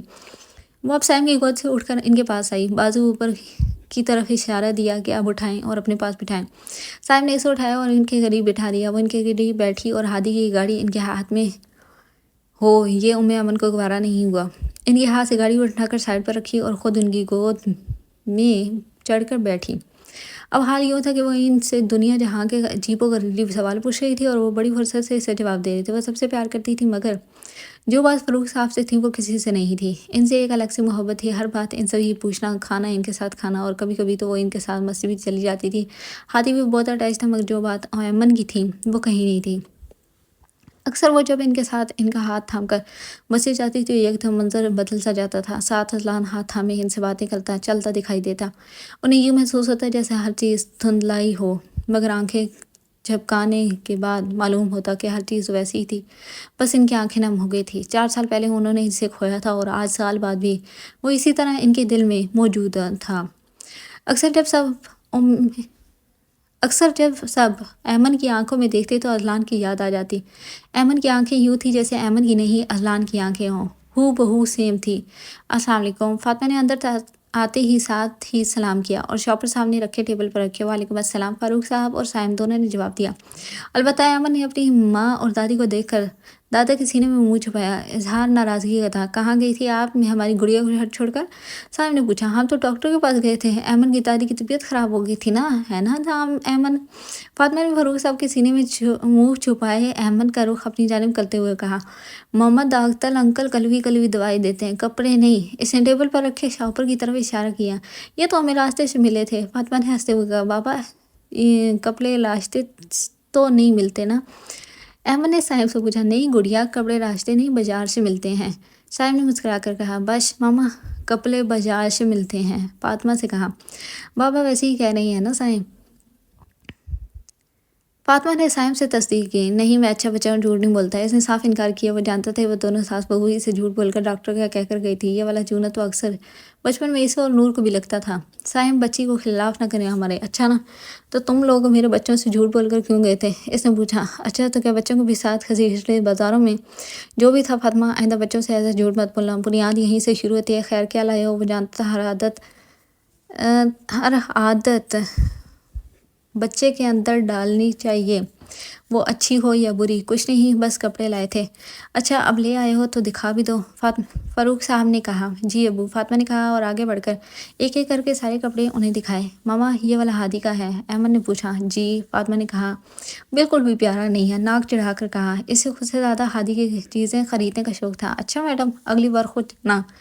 فاطمہ نے کہا، بابا میں دادا اور ہادی جائیں گے، آپ اور دادی گھر میں رہیں گے، شوق سے جانا، لگ پتہ جائے گا، یہ صرف ہماری ہی ہمت ہوتی ہے۔ صفیہ بیگم نے کہا، ہاں بیٹا، یہ صرف عورتوں کی ہمت ہوتی ہے جو بیچارے دکانداروں کو پاگل کراتی ہیں، ہم ایسا نہیں کر سکتے۔ فاروق صاحب نے آہستہ سے کہا۔ ان کی اس بات پر وہ صائم ہی سمجھ اور سن سکا تھا، اور پھر وہ مسکرایا۔ کچھ دیر فاطمہ انہیں سب دکھاتی رہی، پھر سب کو سمیٹا اور چائے بنانے چلی گئی۔ احمد ایک منٹ میں یہاں سے نکلو، اس سے شیلف سے لٹکا دیکھ کر سختی سے کہا۔ مما کب کھانا بناؤ گی؟ ہاں شوق ہے نا، جب بڑی ہوگی پھر پوچھوں گی میں۔ مما ہادی اٹھ گیا؟ باہر لاؤنج سے ہادی کی کھلکھلانے کی آواز سن کر وہ بھاگ کر کچن سے باہر نکل گئی۔ فاطمہ مسکرائی، بہن بھائی کا پیار کتنا انمول ہوتا ہے، یہ بات وہ اکثر اپنے بچوں کو دیکھ کر سوچتی تھی۔ مما ہادی چل رہا ہے۔ فاطمہ چائے کی ٹرے ٹیبل پر رکھ کر پیچھے مڑی، جہاں ہادی صائم کا ہاتھ پکڑے آہستہ آہستہ چل رہا تھا۔ ابھی تو 1 سال کا بھی نہیں ہوا تھا، بس تھوڑا تھوڑا سا چل رہا تھا۔ صائم نے نظریں اٹھا کر فاطمہ کی جانب دیکھا۔ صائم مسکرایا، کہیں بہت دور، آج سے 5-6 سال پہلے دبئی میں اس نے اذلان کو بھی اسی طرح قدم ڈالنا سکھائے تھے۔ اذلان صائم کہاں تھا، کدھر تھا، کیسا تھا بھی کہ نہیں، کسی کو بھی نہیں معلوم تھا، مگر محمد حدید عرف ہادی وہ تھا، وہ سب سے الگ تھا۔ ابھی تک اس کے نقوش عادات کسی سے بھی نہیں ملتے تھے، وہ منفرد تھا۔ وہ 11 ماہ کا تھا، 1 ماہ کم سال سے۔ وہ ہنستا تھا تو اس کے دائیں گال کی طرف ایک گڑھا سا نمایاں ہوتا تھا، وہ ایک ڈمپل کا مالک تھا۔ سوئی ہوئے ہادی کی پیشانی پر جھوم کر وہ پیچھے ہوا، پھر احمد کو پیار کیا۔ ایک عادت تھی، جب تک سونے سے پہلے انہیں پیار نہ کرے نیند آنا ناممکن تھی۔ یہ لیں آپ کی شرٹ، وہ اس کی ٹی شرٹ پکڑاتی ہوئی بولی۔ اس کے ہاتھ سے ٹی شرٹ تھامی اسے اپنے قریب کیا۔ فاطمہ کی سانسیں مدھم ہوئی، جھک کر اس کی پیشانی پر پیار کیا۔ مجھے اپنے بچوں کی جنت سے بہت پیار ہے۔ یہ پہلا اظہار تھا جو صائم فاروق نے ان 5 سالوں میں فاطمہ سے کیا تھا۔ بچوں کی جنت سے کیسا لفظ استعمال کیا تھا اظہار کرنے کے لیے بھی۔ فاطمہ تم خزاں کے بعد کی بہار ہو، میرے لیے میری خزاں سی زندگی میں آئی، ایک خوبصورت سی بہار۔ اس کا اظہار تھا یا پھر کچھ اور جو دل دھڑکتا پھول رہا تھا؟ بے شک وہ اس سے محبت کا اظہار نہیں کرتا تھا، مگر اس کی ہر بات میں وہ محبت محسوس کر سکتی تھی۔ میری زندگی میں تم ہو فاطمہ، امی ابو اور ہمارے بچے، مجھے تم سب کی خوشی اپنی خوشی لگتی ہے۔ میری زندگی میں حیا اور اذلان آج بھی ہیں، انہیں کوئی بھی نہیں نکال سکتا میرے دل سے۔ اسے اپنے ساتھ لگائے وہ کہہ رہا تھا، کوئی نکالنا چاہے گا بھی نہیں، کیونکہ جو دل میں سما جائے انہیں زندگی سے نکالنا ناممکن ہے۔ آپ ہمارے ساتھ ہیں، آپ کو ہماری خوشی اپنی خوشی لگتی ہے، مجھے یہی بہت ہے۔ دھیمے سے لہجے میں کہا، شکریہ، میری زندگی میں آنے کے لیے، میری خزاں سے زندگی میں بہار لانے کا شکریہ۔ فاطمہ تم قدرت کی طرف سے انمول تحفہ ہو، میں نے آج سے پہلے کبھی تم جیسی اچھی لڑکی نہیں دیکھی۔ مسکراہٹ گہری ہوتی چلی گئی۔ میں نے بھی آج سے پہلے ایسا محرم نہیں دیکھا۔ صائم کی مسکراہٹ گہری ہوئی، اس کی پیشانی پر پیار کیا۔ زندگی گزارنے کا ہنر ہونا چاہیے بس، پھر زندگی گزر ہی جاتی ہے، کبھی کچھ کھو کر تو کبھی کچھ پا کر زندگی گزر ہی جاتی ہے۔ صائم فاروق نے بھی بہت کچھ کھویا زندگی میں، مگر بے شک اسے اس کا نعیم البدل نہیں ملا، مگر اللہ نے کچھ لے کر اس کے بدلے میں بہت سی رحمتوں سے نوازا بھی تھا۔ ہر حال میں رب کا شکر کرنے والے کبھی خالی ہاتھ نہیں رہتے۔ ذرا کھا لو کچھ، اللہ کا نام ہے۔ سرا نے اسے سیب پکڑایا۔ مما ایپل نہیں کھانا نا؟ بے حد پیار سے انکار کیا۔ نہیں، تم نے سیب نہیں کھانا، دودھ بھی نہیں پینا، کچھ بھی نہیں کھانا، تو بتاؤ کھاؤ گی کیا؟ ہاں، مار کھانی ہے مجھ سے؟ زور سے گردن ہاں میں ہلائی۔ کھانی ہے مار؟ تصدیق کی، یس۔ اسی طرح جوش سے گردن اسبات میں ہلاتی وہ بولی۔ بے اختیار سدرا کو اس پر پیار آیا، اسے زور سے پکڑ کر اپنے دل کے ساتھ لگایا۔ شرارتی بچی، اس کے گال چومے اور وہ کھلکھلا کر ہنسی۔ اس کی کھلکھلاہٹ سارے کمرے میں گونج رہی تھی۔ واش روم سے گیلے بال سمیت باہر نکلتے ریان نے ایک نظر بیڈ پر بیٹھی سدرا کو دیکھا اور پھر اس کی گود میں موجود کھلکھلاتی زرناب کو اس کے لب میں مسکراہٹ میں ڈھلے۔ بابا آ گئے ہیں، بتاؤ کب زرناب ایپل نہیں کھا رہی؟ اس کے کان کے قریب بالکل آہستہ سے کہا۔ اس نے گردن زور زور سے نفی میں ہلائی۔ چلو پھر جلدی سے یہ فنش کرو، پھر باہر چلتے ہیں۔ ہاں فنش کر لوں گی۔ اوکے آپ ہاف فنش کرو، کمپلیٹ بابا کروا دیں گے۔ اسے بیڈ پر بٹھایا۔ وہ ابھی 4 سال کی تھی اور اسے کھانے کی وجہ سے اتنا تنگ کرتی تھی کہ کبھی کبھی تو رونے لگ جاتی تھی۔ وہ اب بیگ سے زرش کے کپڑے نکال رہی تھی۔ ہائے زرناب، زرناب پاگل بچی، زرش کو کیوں کھلا رہی ہو؟ وہ بھاگ کر بیڈ کے قریب آئی جہاں زرناب 5 ماہ کی زرش کو سیب کھلا رہی تھی۔ شاباش بیٹے، سمجھداری کے معاملے میں اپنی ماں پر گئی ہو۔ ڈریسنگ ٹیبل کے سامنے کھڑی بال بناتے زاریان نے کہا۔ سٹرا نے زرش کے منہ سے سیب کا ٹکڑا نکالا۔ شکر ہے مجھ پر ہی گئی ہے، تم پر نہیں گئی۔ بات کا بدلہ نہ لے، ایسا ہو سکتا تھا۔ اچھا جلدی کرو، بچوں کو تیار کرو۔ بچے تیار ہیں، مجال ہے جو تمہیں بچوں کی ماں کی فکر ہو، بس خود سرخی پاؤڈر لگا کر تیار ہو جاتے ہو۔ سرخی پاؤڈر، واہ! وہ اس کے لفظ سرخی پاؤڈر پر مسکرایا۔ اب ہو گئے ہو نا خود تیار، اب سنبھالو انہیں، میں تیار ہونے جا رہی ہوں۔ اسے زرش تھماتی ہوئی وہ بولی، جاؤ یار جاؤ۔ زاریان نے زرش کے گال چومے۔ وہ واش روم جاتی جاتی رکی، پیچھے مڑی، ایک نظر زرناب کو دیکھا جو خاموشی سے موبائل پر کارٹون دیکھ رہی تھی، پھر اسے دیکھا جو اب زرش کو اٹھا کر بیڈ کی طرف آ رہا تھا۔ اور ہاں، اگر آج جلدی کی رٹ لگائی نا تو تم جاتے رہنا اکیلے ہی، میں اور بچے یہیں ہوں گے۔ اچھا سرکار، جو حکم۔ سر کو خم دیتے وہ تابعداری سے بولا۔ حکم؟ تم بڑے میرے حکم کے تابعدار ہو۔ جاؤ گی یا یہاں کھڑی میری برائیاں کرو گی؟ جا رہی ہوں، کہتی وہ واش روم کی جانب چلی گئی۔ زرناب بیٹا بند کر دو اب اس کو، زاریان نے زرناب سے کہا جو مسلسل بہت غور سے کارٹون دیکھ رہی تھی۔ فرمانبرداری سے اس نے موبائل بند کر کے زاریان کی طرف بڑھایا۔ Good girl. اسے بھی اپنے قریب کر کے بٹھایا۔ بابا یہ بولے گی کب؟ زرش کے گال پر پیار کرتے اس نے معصومیت سے پوچھا۔ جب یہ آپ جتنی ہو جائے گی تب۔ یہ میری جتنی کب ہوگی بابا؟ ایک اور سوال، جب یہ 4 سال کی ہو جائے گی۔ یہ 4 سال کی کب ہوگی بابا؟ اب وہ اس کے چھوٹے چھوٹے ہاتھوں پر پیار کر رہی تھی۔ زاریان نے اس کے سوالوں پر صرف مسکرا ہی رہا تھا۔ اس نے سنا تھا کہ بچے معصوم ہوتے ہیں، لیکن یقین اب آیا جب زرناب اس سے عجیب و غریب سوال پوچھتی تھی۔ بیٹا یہ ابھی بہت چھوٹی ہے۔ زاریان نے اس کے ہاتھوں پر پیار کیا۔ بابا یہ کیوں چھوٹی ہے؟ ایک اور سوال۔ ہاں بھائی بتاؤ بہن کو زرش کہ آپ کیوں چھوٹی ہیں؟ زاریان نے زرش سے پوچھا جو حواس آنکھیں گھما گھما کر کمرے کی چھت کو ہی دیکھ رہی تھی۔ اوہو بابا یہ تو بھی چھوٹی ہے، کیسے بتائے گی؟ اپنے سر پر ہاتھ مارتی وہ اپنے باپ کی عقل پر جیسے افسوس کر رہی ہو۔ اوہ میرے اللہ، یہ تو میں نے سوچا ہی نہیں۔ زرناب نے ابھی کچھ اور پوچھنا تھا لیکن واش روم کا دروازہ کھلا اور سٹرا کو باہر نکلتا دیکھ کر وہ خاموش ہو گئی۔ واہ ماما بیوٹیفل، اپنی ڈمپلز کی نمائش کرتی زرناب نے کہا۔ تھینک یو میرے بچہ۔ بے اختیار بے حد پیار آیا۔ کوئی تو تھا جو تعریف کرتا تھا، ورنہ زاریان اس سے بندہ ان باتوں کی امید رکھ ہی نہیں سکتا تھا۔ زاریان نے ایک نظر اسے دیکھا جو میرون رنگ کی قمیص شلوار پہنے اچھی لگ رہی تھی، مگر تعریف اور وہ زاریان خان ناممکن سی بات تھی۔ اسے لگا شاید وہ کچھ کہہ ہی دے گا، مگر مجال جو اس نے ایک نظر کے بعد دوسری نظر اسے دیکھا بھی ہو۔ کمرے میں اب بس خاموشی تھی، بیچ میں زرناب ہی کوئی بات پوچھ لیتی تھی۔ تقریباً 10 منٹ بعد وہ تیار ہو چکی تھی۔ اب اس نے اوپر کوٹ بھی پہن لیا تھا، سردی تھی اور کشمیر میں تو کچھ زیادہ ہی تھی۔ تیار ہو؟ زاریان نے تصدیق کی۔ اس کی باہوں سے زرش کو لینا چاہا۔ تم زرناب کو سنبھال لینا، زاریان نے کہا۔ چلو زرناب ادھر آؤ، شوز پہناؤ۔ اس کے بعد فوراً سے وہ بیڈ پر اٹھی اور نیچے اترنے کی کوشش کی، مگر اتر نہیں سکی، اس لیے سٹرا نے پکڑ کر اتارا اور شوز پہنائے۔ 15 منٹ بعد وہ لوگ اب کشمیر کی خوبصورت وادیوں کے نظارے کر رہے تھے۔ زاریان بس رک جاؤ یہاں، پھولتی سانس کے درمیان وہ بولی۔ اس کی بات سن کر زاریان نے اسے دیکھا جو بالکل تھک چکی تھی۔ اس کی حالت کو دیکھتے ہوئے زاریان وہیں سائڈ پر بیڈ پر بیٹھا۔ پانی، اس کی طرف پانی کو بوتل بڑھائی۔ ابھی نہیں، ہارٹ بیٹ بہت تیز ہے۔ ہاتھ سے بوتل تو لے لی تھی مگر پانی نہیں پیا۔ کافی سمجھدار ہو تم 2 نمبر ڈاکٹر صاحبہ۔ اس کے قریب ہی وہ بیٹھا۔ ساتھ زرناب بیٹھی رہی اور زاریان کی گود میں زرش تھی۔ تم اس 2 نمبر ڈاکٹر کیوں کہتے ہو؟ میں نے کون سی 2 نمبریاں کی ہیں؟ سانس بحال ہوئی تو پوچھا۔ کیونکہ تم میری ڈاکٹر ہو، اس لیے میری مرضی، جو مرضی میں کہوں۔ اب تو میں ڈاکٹر نہیں ہوں۔ پانی پینے کے بعد کہا۔ تم نے جاب چھوڑی ہے سٹرا؟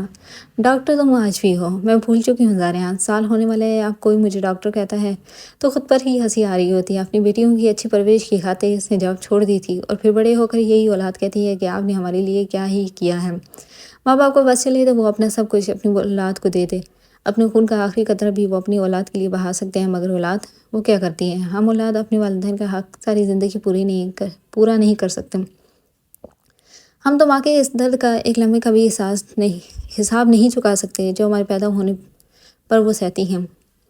ہم تو باپ کی اس پسینے کا حق ادا نہیں کر سکتی جو حلال رزق کی خاطر وہ بہاتا ہے۔ ماں باپ قدرت کا انمول تحفہ ہیں، ان میں سے اگر ایک بھی چلا جائے نہ تو زندگی کیا بن جاتی ہے، اس کے لیے الفاظ نہیں جو بیان کیے جا سکے۔ زارعین کی مسکراہٹ گہری ہوئی۔ تم میری آج بھی 2 نمبر ڈاکٹر صاحبہ ہو بیگم۔ اس کے گال چھوتا ہوا بولا، پبلک پلیس ہے، ہاتھوں پر قابو رکھو۔ اس کا لہجہ اور نظریں وہ اب اچھے سے سمجھ لیتی تھی۔ اچھا اب یہاں بیٹھنے آئی تھی کیا؟ نہیں اب اور نہیں چلا جا رہا۔ اس کا ہاتھ پکڑ کر اٹھتی ہوئی وہ بولی، اٹھا کر لے چلتا ہوں، مجھے کوئی اعتراض نہیں۔ شرم تو تمہیں چھو کر بھی نہیں گزری، 2 بیٹیوں کے باپ ابا بن گئے ہو۔ اس کی بات سن کر زارعین کا کہا بے ساختہ تھا۔ اسے ہنستا دیکھ کر زرناب بھی مسکرائی۔ اسے نہیں پتا تھا وہ کیوں ہنس رہے ہیں، بس اس کے بابا ہنس رہے تھے تو وہ بھی ہنس رہی تھی۔ 2 بیٹیاں ہیں تو کیا ہوا، مجھے تیسری بیٹی پر بھی کوئی اعتراض یا مسئلہ نہیں۔ اس کے ساتھ چلتے ہوئے وہ بولا، زارعین کے بچے کچھ تو حیا کر لو۔ اس کے بازو پر زور سے چٹکی گاڑی۔ ہائے ظالم لڑکی، زرناب آپ کی ماما بہت ظالم ہے۔ اسے ہوا کچھ نہیں تھا، کوٹ پہنا ہوا تھا۔ کیوں بابا؟ حیرانی سے پوچھا۔ آپ کی ماما نے بابا کو مارا ہے۔ ماما آپ نے بابا کو مارا ہے؟ آنکھیں گھما کر پوچھا۔ سیٹا نے پہلے زارعین کی طرف دیکھا۔ پوری کی پوری فلم ہے تمہارا باپ۔ دل میں کہا، نہیں بیٹا، بابا ماما نے تو نہیں مارا آپ کو۔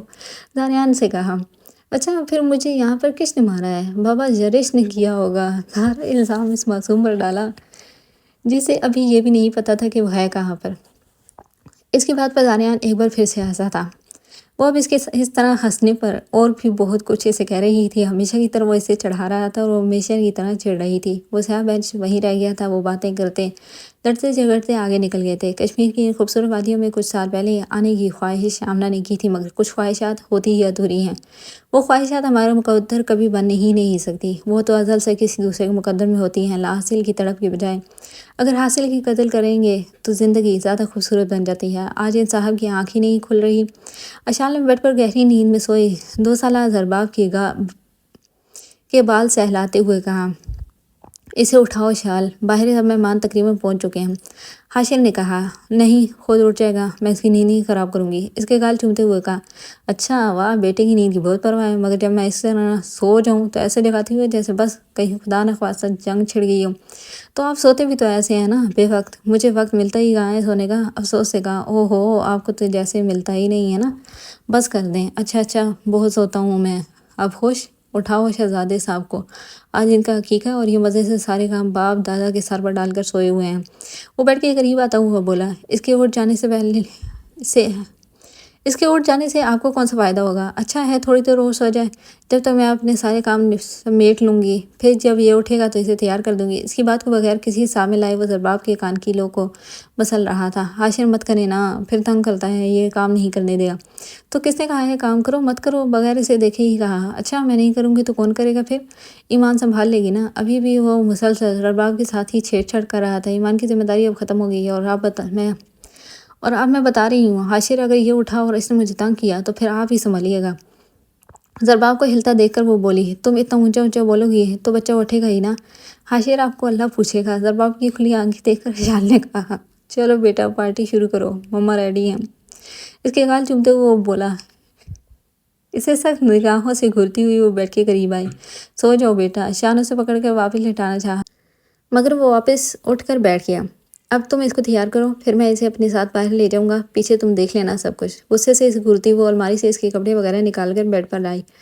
اسے مت گھورو، تمہارا ہی بھلا کیا ہے، بہت زیادہ احسان کر دیا، اب دیکھنا یہ صاحب زیادہ کسی کو بھی کام نہیں کرنے دے گا۔ اس کے کپڑے چینج کرواتی ہوئی وہ بولی، کوئی بات نہیں ہے۔ وہ لاپرواہی سے بولا، ہاں باپ کے لیے کوئی بات نہیں نا۔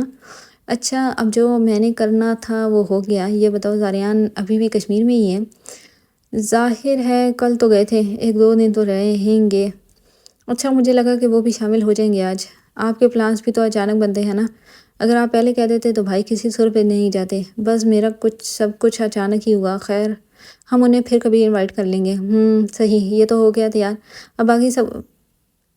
اب باقی اس کو سنبھالنا آپ کی ذمہ داری ہے۔ وہ زرباب کے بال سیٹ کرتی ہوئی بولی، تم بھی ہو جاؤ اب تیار۔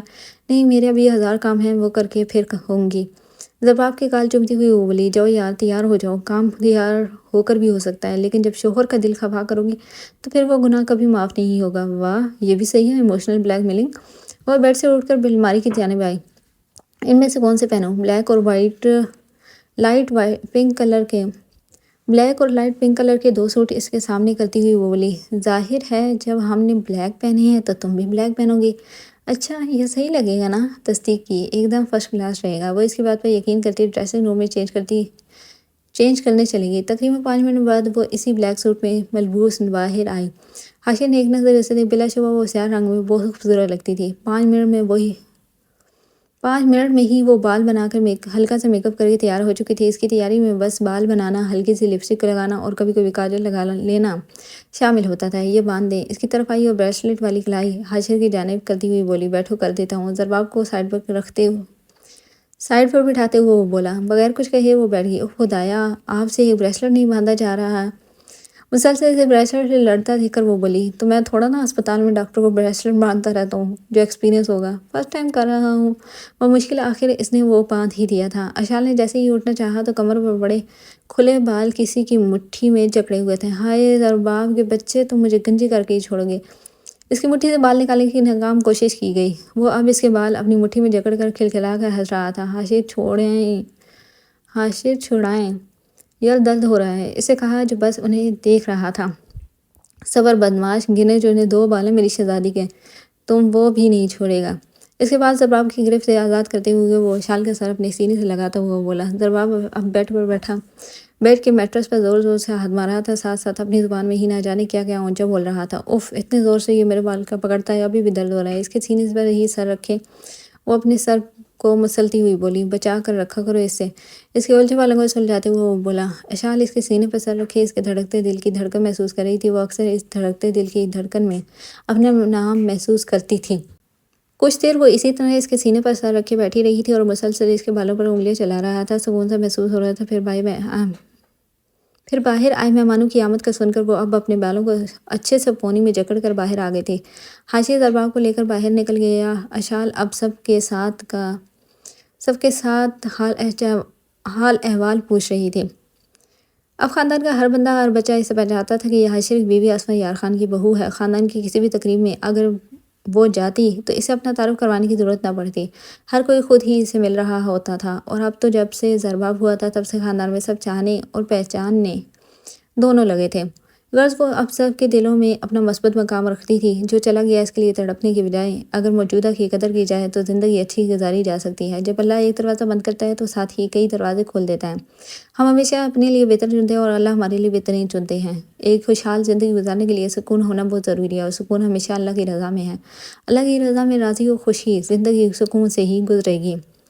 ڈریسنگ ٹیبل کے سامنے کھڑی وہ اپنے گیلے بالوں کو ٹاول سے خشک کر رہی تھی۔ آج بھی وہ ایسے ہی تھی، وہی نور حیا، بس ایک چیز کا اضافہ ہوا تھا جو ممتا کا روپ تھا۔ بالوں کو خشک کر کے آدھے بالوں کو کیچڑ میں بند کر کے وہ اب بیڈ کی جانب آئی، جہاں نوز ماں کی سیدہ حجاب زہرا اپنی پوری گرے آنکھیں کھولے ہوئے تھی۔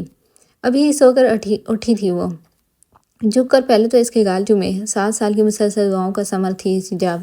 اس کے نین نقش کچھ بھی نہ ہی تو مرتضیٰ سے ملتے تھے نہ ہی نور سے، بس ایک سلکی بال تھے جو باپ پر گئے تھے، باقی وہ بالکل مختلف تھی۔ نور پر تو صرف معصومیت پر گئی تھی۔ وہ ہر طرح سے خوبصورت تھی، اپنی دادا دادی کی آنکھوں کا تارا تھی، ننیال میں سب کی جان تھی اور ماں کی تو کل کائنات تھی۔ ہر چیز میں وہ خوش قسمت تھی، مگر صرف ایک چیز سے محروم تھی اور وہ تھا باپ کا پیار۔ وہ باپ کے پیار سے محروم تھی۔ مرتضیٰ نور کی ڈلیوری سے 2 ماہ پہلے آیا تھا اور اس کے بعد ابھی تک نہیں آیا تھا، مگر آج تقریباً 1 سال بعد وہ آ رہا تھا۔ اور آج کی جو اس کے آنے کی خوشی سب کو تھی، شاید ہی کبھی ہوئی تھی۔ ایک تو اس کی پروموشن کی خوشی، وہ کیپٹن سے میجر تک کے عہدے پر اپنی بھرپور محنت اور لگن سے پہنچا تھا، اور دوسری طرف اس کی بیٹی کی آمد کی خوشی۔ نور ابھی حجاب کو تیار کر رہی تھی اور دل و دماغ بس یہی سوچ رہے تھے کہ جب وہ آئے گا اپنی بیٹی کو اٹھائے گا تو واللہ کیا منظر ہوگا۔ 7 سال کا انتظار تھوڑے انتظار تو نہیں تھا۔ سیدہ حجاب زہرا بہت کامل دعاؤں کا مانگا گیا صلہ تھی۔ آج حجاب اپنے بابا سے ملے گی۔ اسے تیار کر کے پیار کرتی ہوئی وہ بولی، آپ کے بابا کتنے خوش ہوں گے نا، آج بہت بہت زیادہ خوش ہوں گے، میں جانتی ہوں۔ وہ خود سے یا حجاب سے یہ کہہ رہی تھی، وہ خود اس بات سے لاعلم تھی کہ وہ یہ بات خود سے کہہ رہی ہے یا پھر حجاب سے۔ مزید اسی طرح وہ حجاب سے باتیں کرتی رہی۔ گھڑی میں ٹائم دیکھا 1:45۔ کہہ رہے تھے 1 بجے تک آپ کے پاس ہوں گا۔ گھڑی میں ٹائم دیکھ کر پرسوں رات کی کہی بات اس کی بات تو رہی۔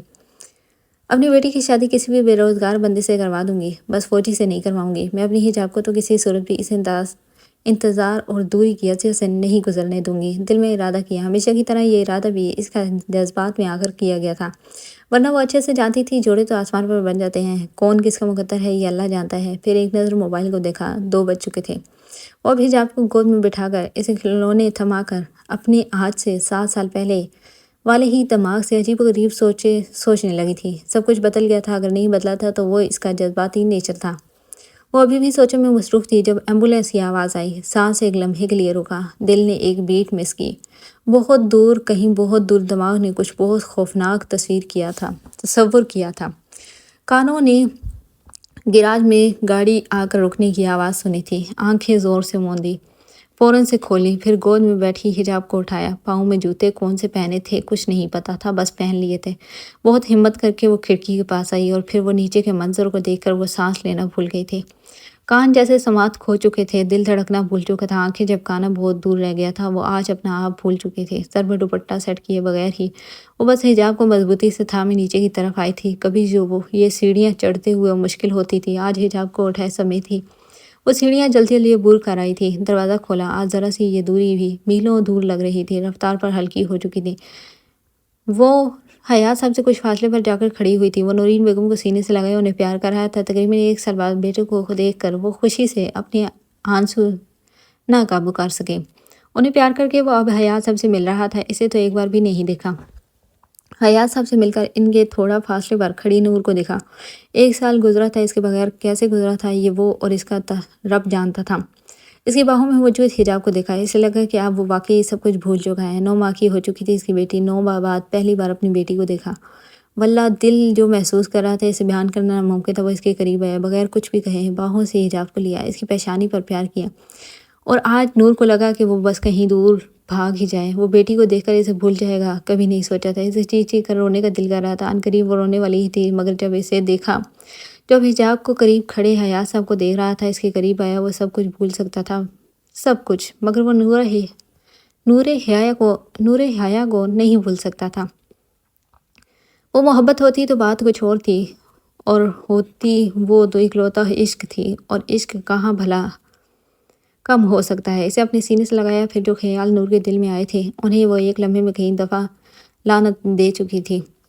اس کے سینے سے لگے وہ آج سب کچھ بھول گئی تھی، بس یاد تھا تو صرف اتنا کہ آج 1 سال بعد وہ اس سے مل رہی ہے۔ تقریباً 5 منٹ وہ اس کے سینے سے لگی روتی رہی، پھر مرتضیٰ نے ہی اس کی پیشانی پر پیار کی، اس کی آنکھیں صاف کی، دل چاہا کہ اسے دل میں چھپا لے، مگر خود کو قابو کیا اور حیات صاحب سے حجاب کو لیا، حجاب کو اپنے سینے سے لگایا۔ آج زندگی میں پہلی بار اسے محسوس ہوا تھا اپنے دل کا دھڑکنا۔ حجاب اس پیار سے، اس قرب سے انجان تھی ابھی، اس لیے بس خاموشی سے اسے ہی دیکھ رہی تھی۔ نور دن میں تقریباً 10,000 بار تو اسے مرتضیٰ کی مختلف تصویریں دکھاتی تھی، اس لیے یہ چہرہ تو انجان نہیں تھا، مگر یہ پیار انجان تھا۔ لاؤنج میں بیٹھا وہ سب سے باتیں کرتا رہا، چائے پی، نماز پڑھی، پھر رات کا کھانا کھایا، نماز سے عشاء پڑھی، پھر دوبارہ کافی پی۔ اس سمے حجاب کو اس نے اپنے سینے سے ہی لگائے رکھا تھا، بس نماز کے وقت اسے اپنے سینے سے اتارا، باقی تو کھانا کھاتے ہوئے بھی وہ اس کی گود میں رہی تھی۔ ابھی وہ لانچ میں بیٹھا حیات صاحب سے بات کر رہا تھا اور ساتھ ساتھ کافی پی رہا تھا، تو محسوس ہوا جیسے وہ سو گئی ہو، اور دیکھنے پر پتہ چلا کہ وہ تو واقعی سو گئی تھی، اس کے سینے پر ہی وہ سو گئی تھی۔ باپ کے پیار، باپ کی شفقت اولاد پہچان لیتی ہے، چاہے دوریاں کتنی ہی کیوں نہ ہوں۔ اسے سوتا دیکھا حیات صاحب نے کہا کہ اب وہ چائے کمرے میں اور خود بھی آرام کریں۔ تھکاوٹ تو واقعی تھی، مگر گھر والوں کو دیکھ کر کہاں گئی تھی اسے معلوم ہی نہیں ہوا تھا۔ بہت آرام سے آ کر اس نے حجاب کو بیڈ پر سلایا۔ کمرے میں ہر شے کی جگہ تبدیل تھی۔ نور نے ایک نظر اسے دیکھا جو اب جھک کر حجاب کی گال پر پیار دے رہا تھا، پھر وہ پیچھے مڑا جہاں وہ کھڑی تھی، اسے دیکھ کر مسکرایا، اس کا ہاتھ پکڑ کر قریب صوفے پر بٹھایا، خود بھی اس کے قریب ہو کر ہی بیٹھا تھا، اس کا سر اپنے سینے پر رکھا۔ دل کو راحت ملی تھی، مجھے لگا اب تو میں یہ والا مقام بھول جاؤں۔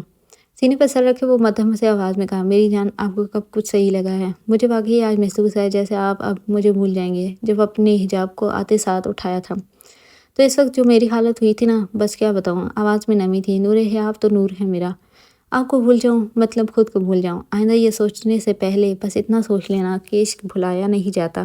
اچھا معشوق صاحب، اس کے گرد بازوؤں کا گھیرا تنگ کرتی ہوئی وہ بولی۔ کچھ دیر وہ خاموشی سے بس ایک دوسرے کو محسوس کرتے رہے۔ آپ کو حجاب کا نام اچھا لگا؟ نور نے پوچھا۔ بہت زیادہ، بہت پیارا نام، شاید اتنا پیارا نام میں بھی نہیں رکھ سکتا۔ اس کی بات پر وہ مسکرائی۔ آپ نے ایک بار کہا تھا نا کہ آپ کو میرے حجاب سے محبت ہوئی ہے، تو بس اسی لیے میں نے ہماری بیٹی کا نام حجاب رکھا۔ ماشاءاللہ، پہلی بار کچھ سوچ سمجھ کر عقل مندی والا کام کیا ہے میری جان نے، اس کے گال پر لب رکھتا وہ بولا، آپ کو پتہ ہے جب حجاب پیدا نہیں ہوئی تھی نا، تو اس سے بہت عرصہ پہلے میں نے یہ نام سوچ لیا تھا۔ پھر جب حجاب پیدا ہوئی تو انکل آنٹی نے یہی کہا کہ نام تم رکھ لو۔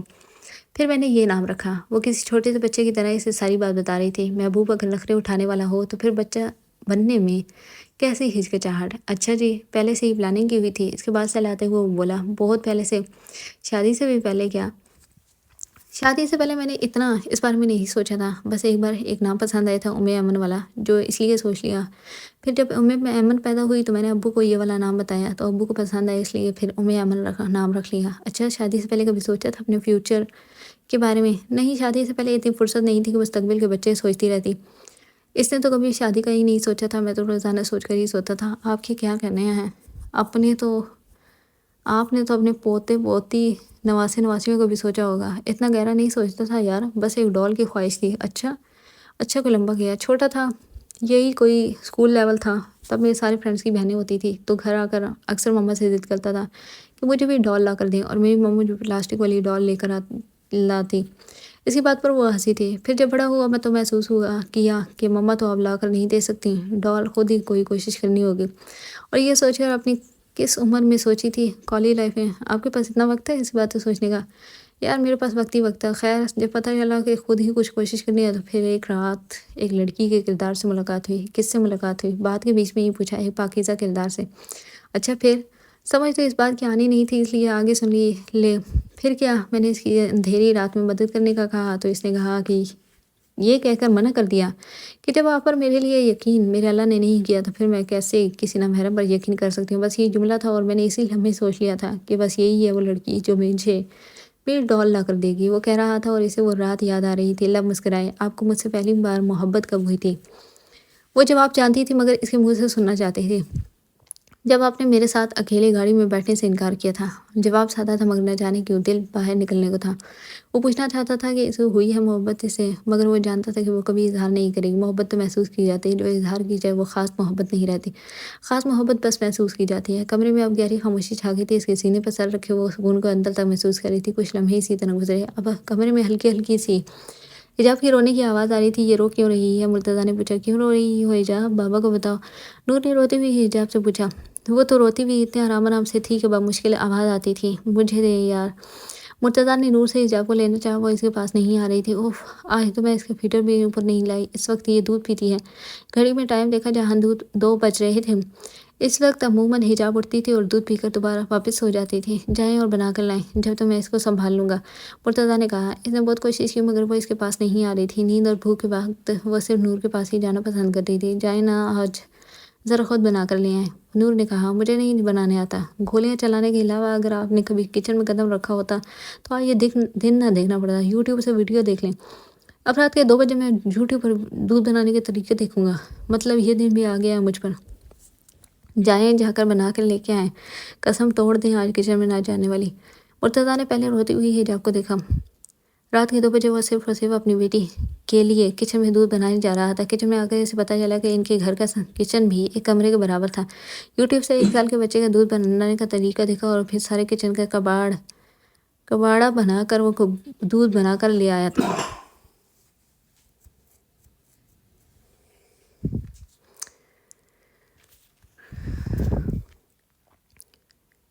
شکر ہے الحمدللہ آج کی تاریخ میں آ گئے۔ اسے کمرے میں آتا دیکھ کر نور نے اس سے فیڈر لیتی ہوئی بولی، پیو بیٹا، آج تمہاری مما نے بہت بڑا کارنامہ سر انجام دیا ہے۔ فیڈر اس کے منہ سے لگاتی ہوئی بولی، مما نے کون سا کارنامہ سر انجام دیا ہے؟ کارنامہ تو میں نے کیا ہے، پہلی بار کچن میں جا کر۔ اچھا، اور پہلی بار کچن میں بھیجا کس نے ہے؟ میری بیٹی کے رونے نے۔ اچھا، اگر ابھی میں آپ سے کہوں کہ مجھے ادرک والی اچھی سے چائے بنا کر لا دیں، اپنے ان ہاتھوں سے بنا کر لے آئیں گے کیا؟ اب اتنا بھی رن مرید نہیں بننا کہ رات کے 2 بجے ادرک والی چائے بناتا پھروں۔ وہ واپس سے صوفے پر بیٹھتے ہوئے بولا، اچھا بیٹی کے لیے رات کے 2 بجے دودھ بنا سکتے ہیں لیکن بیوی کے لیے چائے نہیں بنا سکتے؟ نہیں، ایسے کام نہیں کرتا۔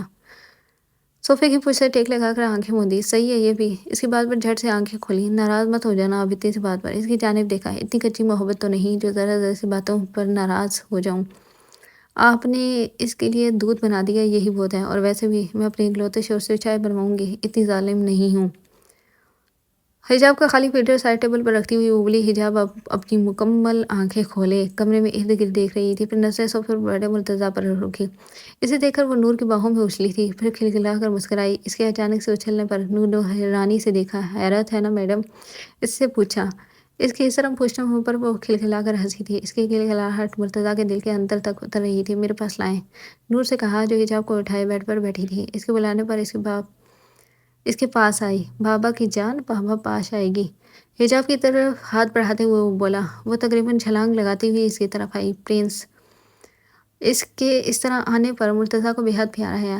اس کے گال چومتے ہوئے وہ اسے اس کا پہلا لقب دے چکا تھا۔ نور اب وہی اس کے قریب آ کر بیٹھ گئی تھی۔ ایک نظر مرتضیٰ کی جانب دیکھا۔ آج سے اسے اس طرح اتنا مطمئن شاہد ہی کبھی دیکھا تھا۔ اتنی گہری مسکراہٹ آج پہلی بار وہ اس کے لبوں پر بھی دیکھ رہی تھی۔